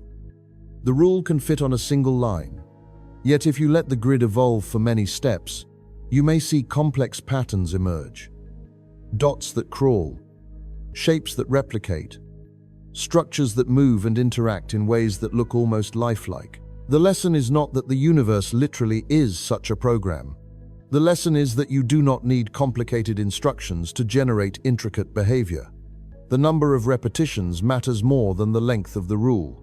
In our case, the repetitions are measured in spans of cosmic time, in the number of particles involved, in the number of possible pathways. Stars form, fuse, explode. Heavy elements scatter into space. New stars and planets gather them up. On at least one of those planets, chemistry discovers how to copy itself with errors. Life begins to explore form. Through countless generations, some of those forms develop nervous systems. Some of those nervous systems become capable of curiosity about chess, bubble chambers, and enlightenment. Feynman's way of looking folds this grand narrative back into something small enough to hold in a single thought. You and I, sitting here, are part of that cascade. The way your hand feels on the arm of your chair, the way your eyes move along these lines, the mixture of interest and resistance you may feel, all of it is the present shape of a process that started long before anyone knew the word physics. The laws at the base did not have us in mind. They did not have anything in mind. Mind arose much later. as a pattern that turned out to be possible within those boundaries. There is an uneasiness in that picture for anyone raised on stories in which the universe has intentions. If reality does not care about being intuitive, does not encode purpose into its low-level rules, then where does that leave your sense of what you are? For Feynman did not try to fix that uneasiness. He did not pretend that knowing about quarks and gluons would give you a manual for being human. What he did offer, sometimes implicitly, is a shift in emphasis. Instead of asking, "What was I made to do?" you can ask, "What can emerge, given that I am this kind of arrangement in this kind of universe?" From that angle, responsibility becomes less about obeying a script and more about participating honestly in a process. You are a local organization of matter that has, through no plan, become capable of reflecting on its own existence. You stand at a crossroads where simple laws have built a wild world that includes the capacity to alter itself. You can build bombs or instruments of healing. You can deepen ignorance or clarify it. The laws at the bottom do not tell you which path to take. They only tell you that whatever you do will happen through atoms, fields, neurons, and interactions. Feynman's answer to this, as far as he had one, was to take both sides seriously. He did his best to understand the simple laws, not because they were useful in a narrow sense, though they certainly were, but because they offered a rare kind of contact with something that does not lie. And he tried, in fits and starts, to be honest about his own place in the emergent tangle, to admit when he did not know, to change his mind when evidence demanded it, to treat other human beings as part of the same fragile, contingent layer of complexity rather than as abstractions. For someone listening late at night, none of this hands you a conclusion. It does something quieter. It takes your sense of self, of world, of meaning, and zooms it in and out. Close in, you feel the weight of your own concerns. Pull back, and you see a game played with a few rules repeated many times. Push further, and you lose the board altogether, ending up with fields and particles and equations on a blackboard. Then you return, inevitably, to the scale where you must actually live, the morning routines, the arguments, the small kindnesses that nobody writes into physics textbooks. Simple laws. Wild worlds. If you let that phrase sit for a while, you may notice something else. It also captures the way science itself operates. The core method is simple. Observe, guess, calculate, test, repeat. The world that grows from applying that method to many questions, over centuries, with millions of minds, is breathtakingly complex. Whole disciplines arise, split, merge. Theories are born, exalted, overturned. Institutions form, with habits and blind spots. Funding structures shape what gets studied and what does not. Here too, the bottom rule is clean. The emergent behavior messy. That is where Feynman's suspicion now turns. If you can accept that simplicity at the bottom can coexist with tangled richness at the top, it becomes possible to look with clear eyes at the limits of your own tools. Physics has pushed its method into many corners of reality, but there are places where the light is still thin, where we are working more from habit than from data. In those places, the temptation is strong to stretch what we know well into regions where it may not belong, to fill gaps with confident guesses dressed in technical language. Recognizing that temptation and resisting it is the next layer of honesty in his way of seeing. You can feel the edge of that honesty whenever someone asks a question that reaches beyond what we can measure. It is like walking with a flashlight through a vast, dark field. The circle of light is small. Outside it, the ground continues in every direction. It is human to wonder what is out there. It is also human to mistake the beam for the whole. Feynman used a simple story to talk about this. A man is searching under a street lamp at night. Someone asks what he has lost. His keys, he says. "Are you sure you dropped them here?" the passerby asks. "No," he replies. "I dropped them in the park, but the light is better over here." It is a joke with a sting. In science, you are always tempted to work where the light is good, even if your question lives somewhere else. Physics is particularly vulnerable to this because its light is so bright in some directions. If you want to know how a hydrogen atom behaves, the lamp is strong. You can calculate energy levels, predict spectral lines, match them to what telescopes see in starlight. If you want to know how electrons move in a semiconductor, you have theories and experiments that talk to each other in fine detail. In these areas, the circle of illumination is wide and steady. Then there are questions like these. Why do the laws of physics have the form they do? Could they have been different? Is there only one universe? Or many? Does time have a beginning? What, if anything, is the relationship between the equations in our notebooks and the experience of being conscious? Here, the light becomes thin and ragged. There are hints, indirect clues, analogies, but there is no nice, repeatable laboratory test you can perform next Tuesday that will once and for all pick one answer over another. Feynman's response to this was not to declare those questions illegitimate. He felt them like anyone else. Instead, he drew a boundary around the part he thought physics could address cleanly, and he was very wary of pretending that the circle of light was larger than it is. When the laws we know give crisp predictions in regimes we can probe, he was happy to say, "This we understand reasonably well." When you walk away from those regimes toward the very small, the very large, or the very first moments of the cosmos, he became careful. The ground there is still mostly in shadow. Take cosmology. On one side, you have robust observations the way distant galaxies are receding, the faint microwave glow that fills space, the relative abundance of light elements. These fit together into a story in which the universe was once denser and hotter and has been expanding for a very long time. Within that story, you can ask testable questions. How should the background radiation be distributed across the sky?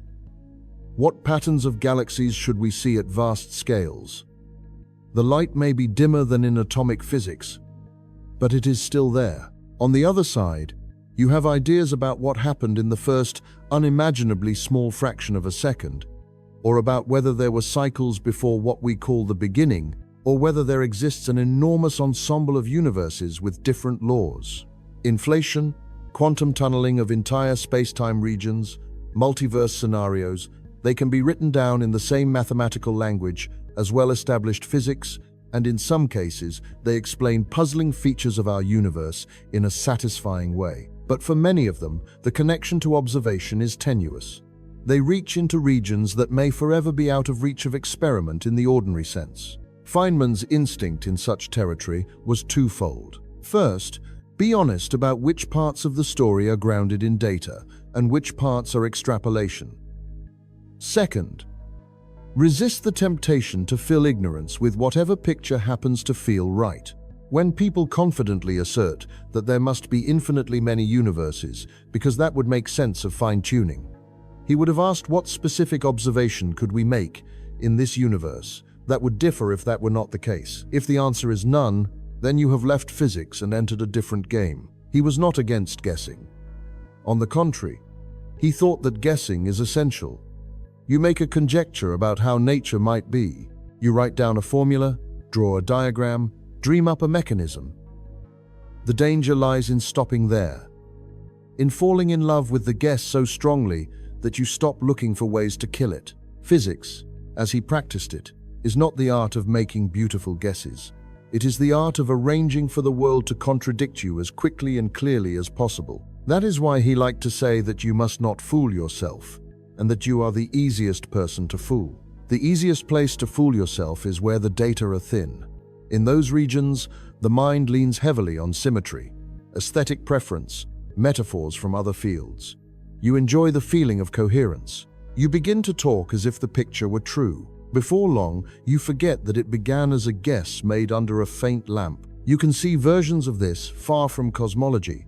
Consider attempts to reconcile quantum mechanics and gravity. We know from separate lines of reasoning that at some scale, the two frameworks must be unified. Our current theories give nonsense when you push them into regimes where both extreme curvature of spacetime and quantum fluctuations are important. Many imaginative frameworks have been proposed to bridge that gap.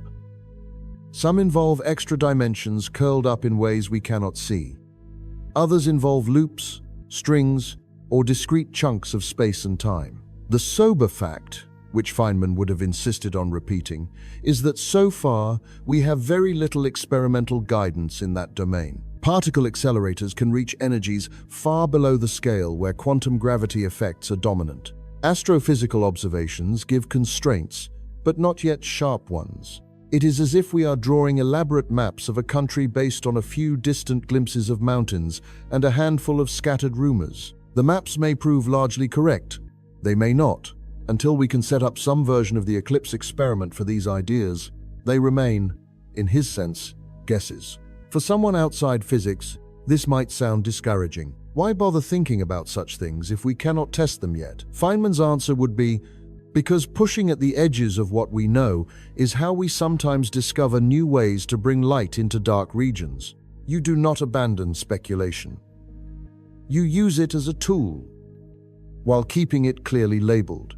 The trouble starts when speculation is marketed as established knowledge, or when the public is told that physics has almost finished the job of explaining everything. He was wary of that tone, even in subjects closer to home, like the interpretation of quantum mechanics. The formalism, the set of rules for calculating probabilities of outcomes, works extraordinarily well. What those rules mean, ontologically, is another matter. Are there many branches of reality? Does the wave function represent something real, or only information? Do particles have definite properties between measurements? Entire careers have been built on such questions. Feynman, while fascinated by them, tended to retreat to a more modest position. What we can say with confidence, he argued, is what happens to numbers when we apply the formalism. Beyond that, you are in the realm of preferred stories. This did not mean that he thought philosophy useless. It meant that he recognized a human weakness. We like closure. We would rather have a questionable answer than none. Physics, as a discipline, is constantly at risk of presenting provisional frameworks as final pictures. Part of Feynman's different way of seeing is a willingness to leave the picture open where the evidence is thin. You can turn this around and aim it at your own life. Where are you working under the street lamp simply because the light is good? It is easy. For example, to measure and optimize what is easy. To count views, likes, dollars, hours. It is much harder to get a clean read on the quality of attention you give a friend, or the depth of a scene you are writing, or the quiet effect of a decision on your own integrity. The temptation is to treat the measurable as the only real thing, and to let the unmeasurable decay in the dark. Feynman's practice suggests a different approach. Acknowledge the limits of your instruments. Use them where they are appropriate. Do not pretend that everything that matters can be brought under the lamp of quantification. At the same time, resist the opposite mistake. Do not hide sloppy thinking behind the excuse that something is too subtle to test. In relationships, in art, in ethics, there are still ways to gather data. Even if they are not numerical, you can notice patterns over time. You can watch for unintended consequences. You can listen to the quiet discomfort that arises when your story about yourself diverges from your actual behavior. In science, working where the light is also has a more mundane meaning. It means accepting that you will make progress in some areas while others wait. When Feynman chose problems, he did not always go after the most fashionable or the grandest. He looked for places where his particular mix of intuition and technique could get traction. Sometimes, that was a puzzle about wobbling plates. Sometimes it was a corner of quantum electrodynamics that others had not thought to reframe diagrammatically. He knew that moving a small lamp along the ground, bit by bit, is often more effective than straining to see the entire landscape at once. There is a kind of humility in that way of working that mirrors the humility in his thoughts about cosmic questions. The universe is large.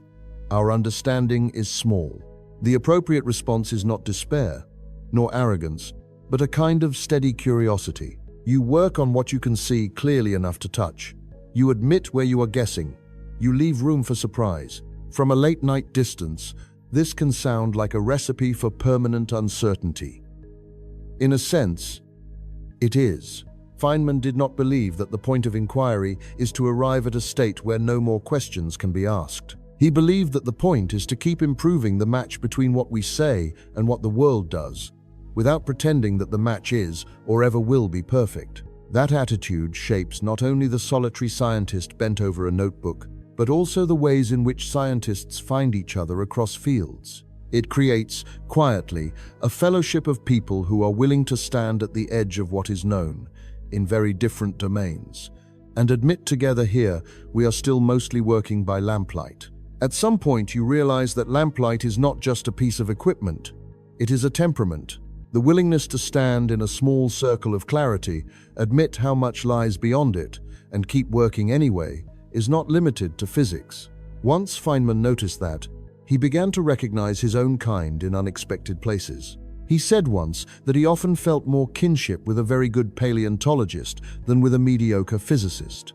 At first that sounds like a joke, or like modesty. Underneath, it is a way of naming a tribe that cuts across professions. What he was really saying is that the person across the table matters less than the subject on their business card, and more than how far they have walked to reach the edge of what they study. Imagine him at dinner with a paleontologist. The table is cluttered with glasses, notebooks, the remains of a meal. They are not talking about equations.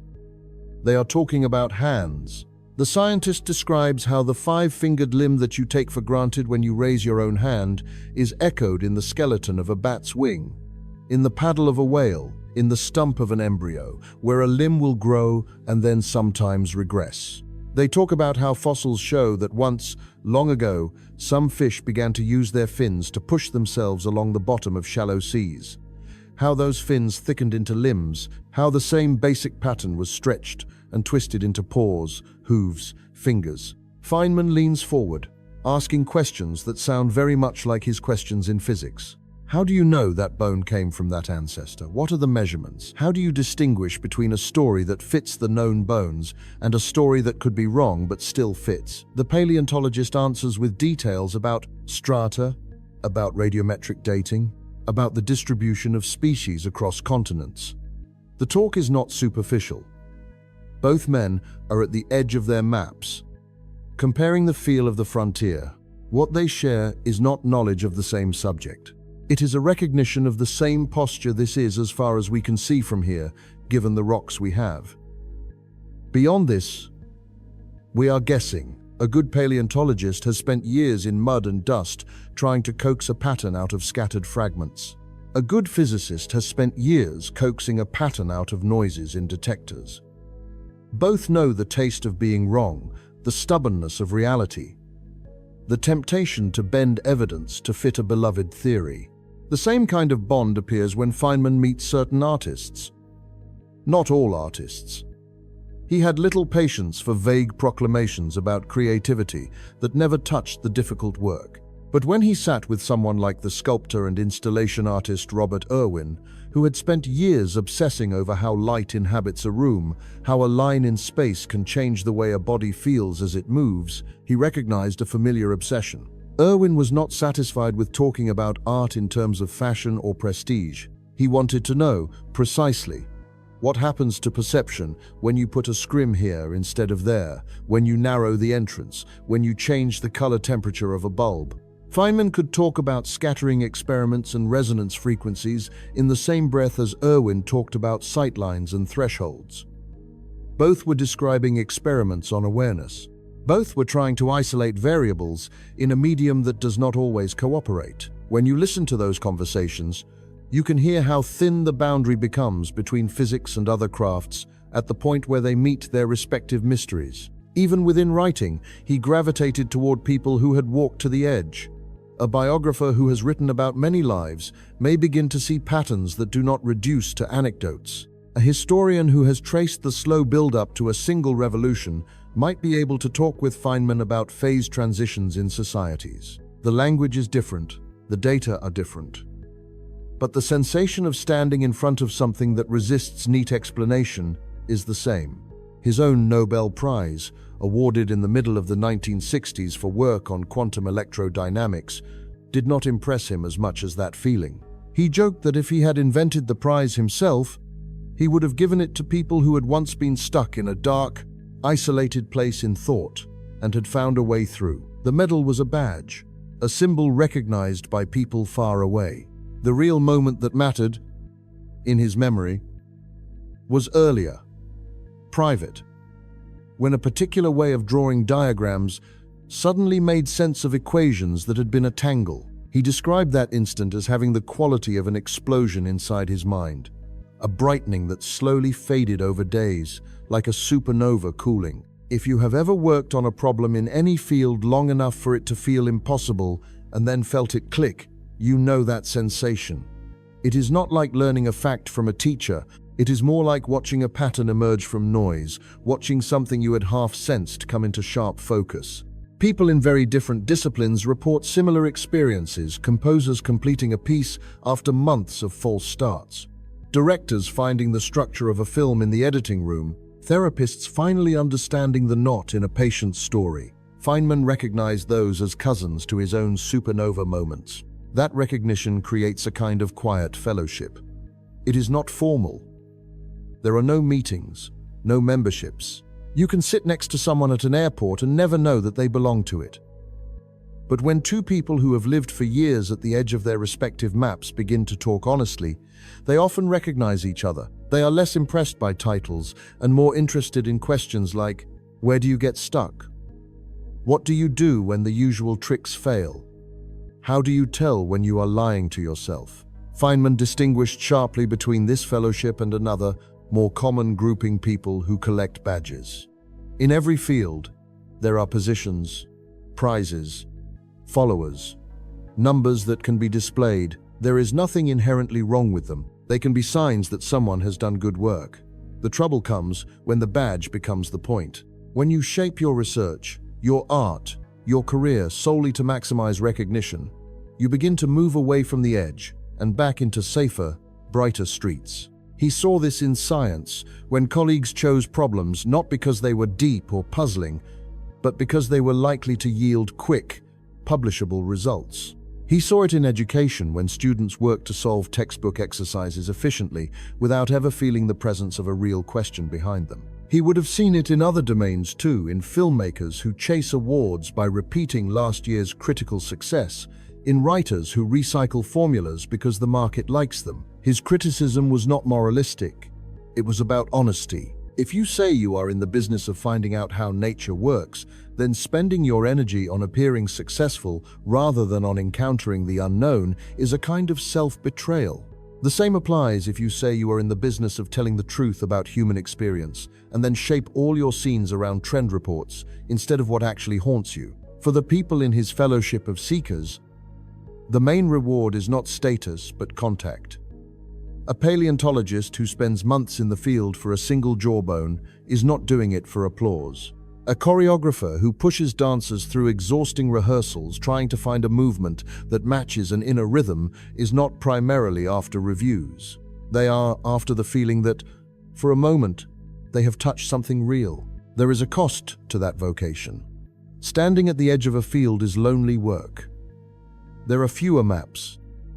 You have fewer colleagues who truly understand what you are seeing. Sometimes the hints you are chasing evaporate. Sometimes you invest years in a direction that turns out to lead nowhere.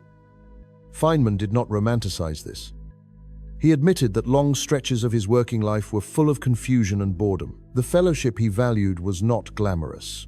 It was built around shared endurance and shared humility. Late at night, when the noise dies down, you might feel a version of this in your own life. Maybe you are the person in your circle who keeps asking, very quietly, whether the story everyone else has settled on really matches their experience. Maybe you are the one who cannot quite stop tweaking a scene, a model, a pattern, because you sense that the structure underneath is not yet right. Maybe you find more nourishment in a conversation with someone who is honestly puzzled than in a room full of people certain that they know. Seen through Feynman's eyes, that impulse is not a defect. It is a sign that you belong to a particular kind of community, one that may never gather in one place, but that is very real. Its members are the ones who keep walking toward the boundary where their tools stop working. They are the ones who are willing to say, "I do not know," out loud, even when it costs them status. They are the ones who, when they earn badges, treat them as markers of a journey, not its purpose. The last step in Feynman's way of seeing is to bring this down from grand questions and professional identities to the smallest habits of a day. It is one thing to be a seeker when you are working on quantum fields or fossil lineages. It is another to live that way when you wake up. Brush your teeth, open your phone, and walk out into a world full of rituals and names and guesses. What would it mean to carry the same honesty, the same Martian curiosity, the same willingness to abandon a method that no longer works into the ordinary choreography of a human life? Maybe it begins in a very undramatic way. No revelations, no equations. Just you, half awake, standing above a sink. The water is running. The toothbrush is in your hand. Muscle memory is already pulling you into the same motions as every other morning. For a long time, this was invisible. It was part of the toothbrush belt wrapping the planet, a ritual so ordinary it almost did not exist in your awareness. Today, you pause for a second. You let a small, Feynman-shaped question slip in.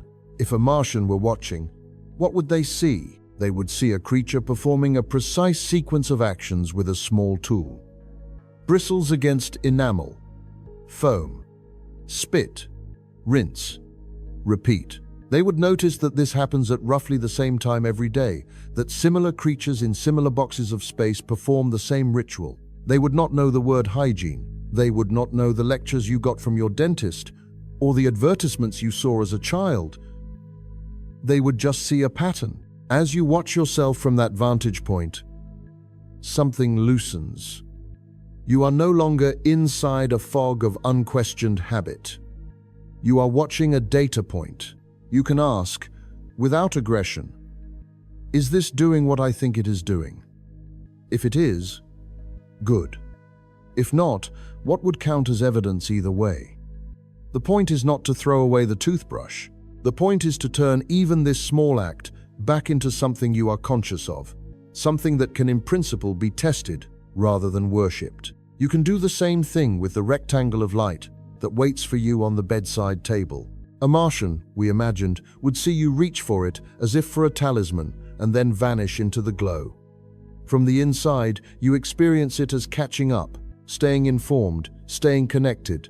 Living like a Martian for a moment means watching what actually happens to your attention and your body as you scroll. Do you emerge more awake or more scattered? Is your nervous system calmer or more agitated? Over days and weeks, does this ritual deepen your curiosity about reality? Or does it numb it? These are empirical questions. You do not need a laboratory.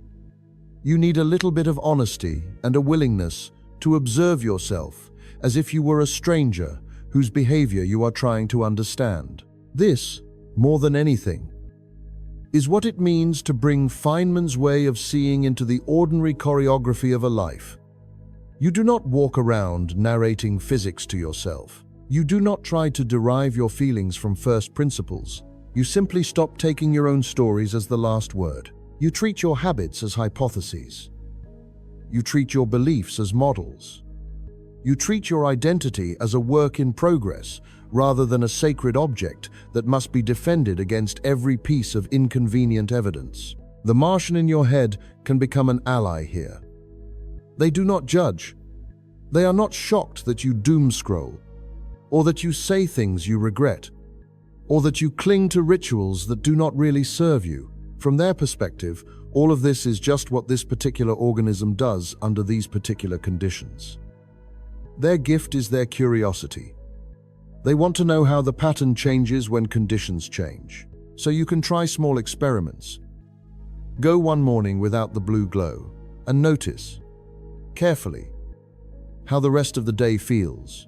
Have one conversation where you ask more questions than usual and pay attention to what happens inside you when you are not the one performing your cleverness. Take one problem you think you understand very well, perhaps in your work or your relationships, and explain it to yourself as if you were 10 years old.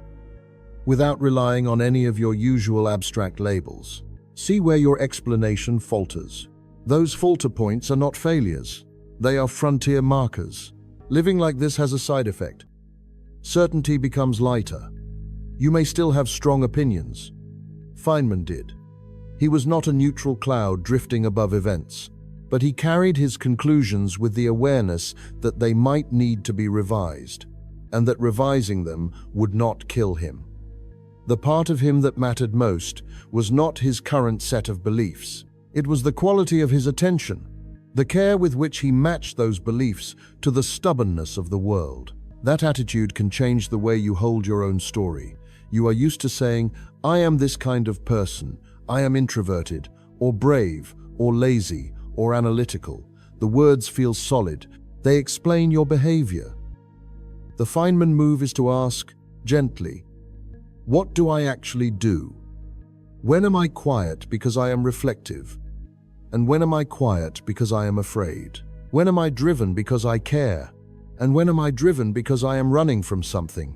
You do not need to announce the answers to anyone. You just need to notice. It can also change the way you relate to knowledge itself. We live in a culture that rewards having takes, having answers, having a polished stance. Admitting that you do not know has become, in many rooms, a kind of currency you cannot spend. Feynman reminds you that this is exactly backwards if truth is what you care about. The ability to say, "I do not know," out loud, at the right moment, is one of the few reliable signs that a mind is actually in contact with reality, and not only with its own echo. That does not mean you turn ignorance into a fetish. It does not mean you sit back and refuse to form any view about anything until the data are perfect. It means you learn to distinguish between different kinds of not knowing. There is the ignorance you could in principle reduce by reading, asking, calculating. There is the ignorance you could reduce only by building an experiment or an instrument. And there is the ignorance you may never be able to reduce, because the question reaches beyond what any finite creature can measure or reason about. Each of these deserves a different kind of response. Where Feynman is most useful is in the middle zone, where answers are possible but not yet clean. Here, he models a mind that is willing to guess boldly, test relentlessly, and change course when needed. He shows you that changing your mind in response to evidence is not weakness. It is the very definition of strength in a universe that does not care about your preferences. If you stretch this attitude beyond science, it leads to something like an ethic. Not a list of commandments, but a style of being. You try to avoid pretending certainty you do not have. You try to avoid using words as a shield. You are suspicious when a ritual in your life cannot survive even a little bit of questioning. You notice when you are rewarding yourself more for appearing to be right than for coming closer to what is true. It also shapes how you see other people. Feynman's Martian gaze, applied outward instead of inward, makes it harder to dismiss someone simply because their surface labels do not match yours. You can watch them as patterns, as arrangements of history, biology, culture, and choice. That does not mean you excuse harm. Physics does not erase consequences, but it lets you see complexity where your first impulse might be to see only a caricature. There is another layer to living like a Martian that is easy to overlook. It has to do with wonder. When you strip away names and habits and look at the bare fact of existing in a universe like this one, the result is not only intellectual humility, it is a kind of astonishment that never quite goes away. Feynman felt that most vividly when he thought about the hierarchy of scales. A proton is unimaginably small compared to you. You are unimaginably small compared to the galaxy. The galaxy is a faint fleck in a web of structures that stretches beyond what any telescope has fully mapped. And yet, somehow, in this one corner, arrangements of matter have grown intricate enough to ask these questions and build these instruments and make these mistakes. You are part of that.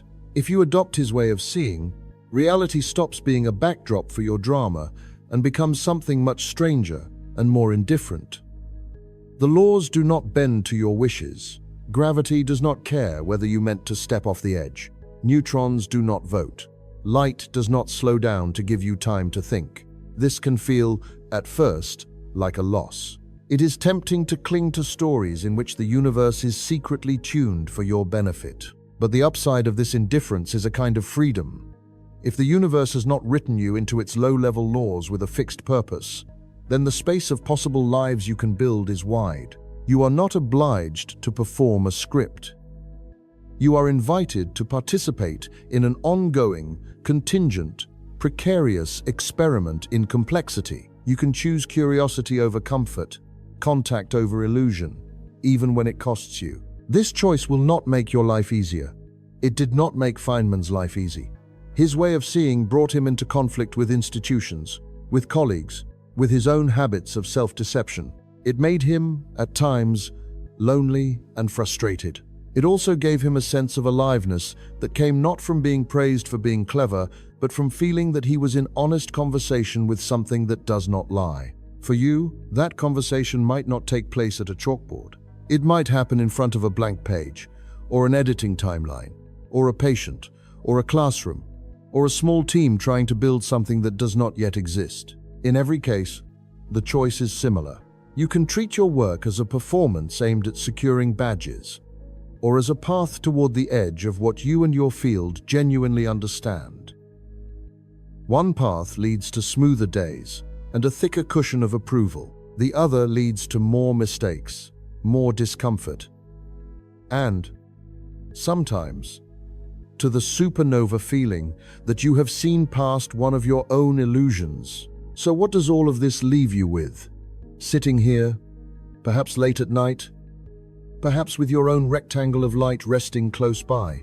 It leaves you, if Feynman has his way, a little smaller and a little clearer. Smaller, because you can see how brief and contingent your existence is in a universe that has been unfolding for longer than any story you will ever tell about it. Clearer, because you can see that this smallness does not erase your responsibility. It sharpens it. Reality, as he understood it, does not owe you meaning. It does not guarantee that things will make sense. It offers instead a remarkable opportunity, the chance to be a small, temporary arrangement of matter that behaves, for a while, as if truth matters more than comfort, as if what is actually happening is more important than what would feel good to believe, as if being wrong and correcting course is more honorable than being consistently mistaken. To live like a Martian, then, is not to float above your own life as a detached observer. It is to be fully in it, brushing your teeth, checking the time, answering messages, doing your work, while keeping one part of your mind free to ask, gently but persistently, what is really going on here? What am I taking for granted? Where am I confusing a name with a thing? Where am I working under the street lamp because the light flatters me, instead of stumbling toward the shadow where the real question waits? There is one last image worth holding. Picture again that thin, moving band around the earth where night yields to day. The toothbrush line. The belt of blue screens. Millions of tiny gestures, repeated over and over, each one a mix of necessity, habit, and story. Now imagine that scattered along that belt are a few people who, in the middle of the ritual, pause. They notice what they are doing. They feel the tug of the old explanations, and they let a small doubt in. They do not immediately change their lives. They simply begin to look from a slightly different angle. Maybe you are one of them. Maybe all that will come of this is that tomorrow morning, standing at your own sink, you will feel for a second the weirdness of being a conscious patch of matter in a universe that does not promise to explain itself, and you will smile, just a little, at the fact that you get to ask the question anyway. From the outside, nothing will have changed. The belt of rituals will look the same from orbit. From the inside, a quiet shift will have begun. The world will be, irreversibly, a little less obvious and a little more honest. And you, for however long you have, will be living not as the center of the story, but as one curious Martian among many, walking through an indifferent universe with your eyes open.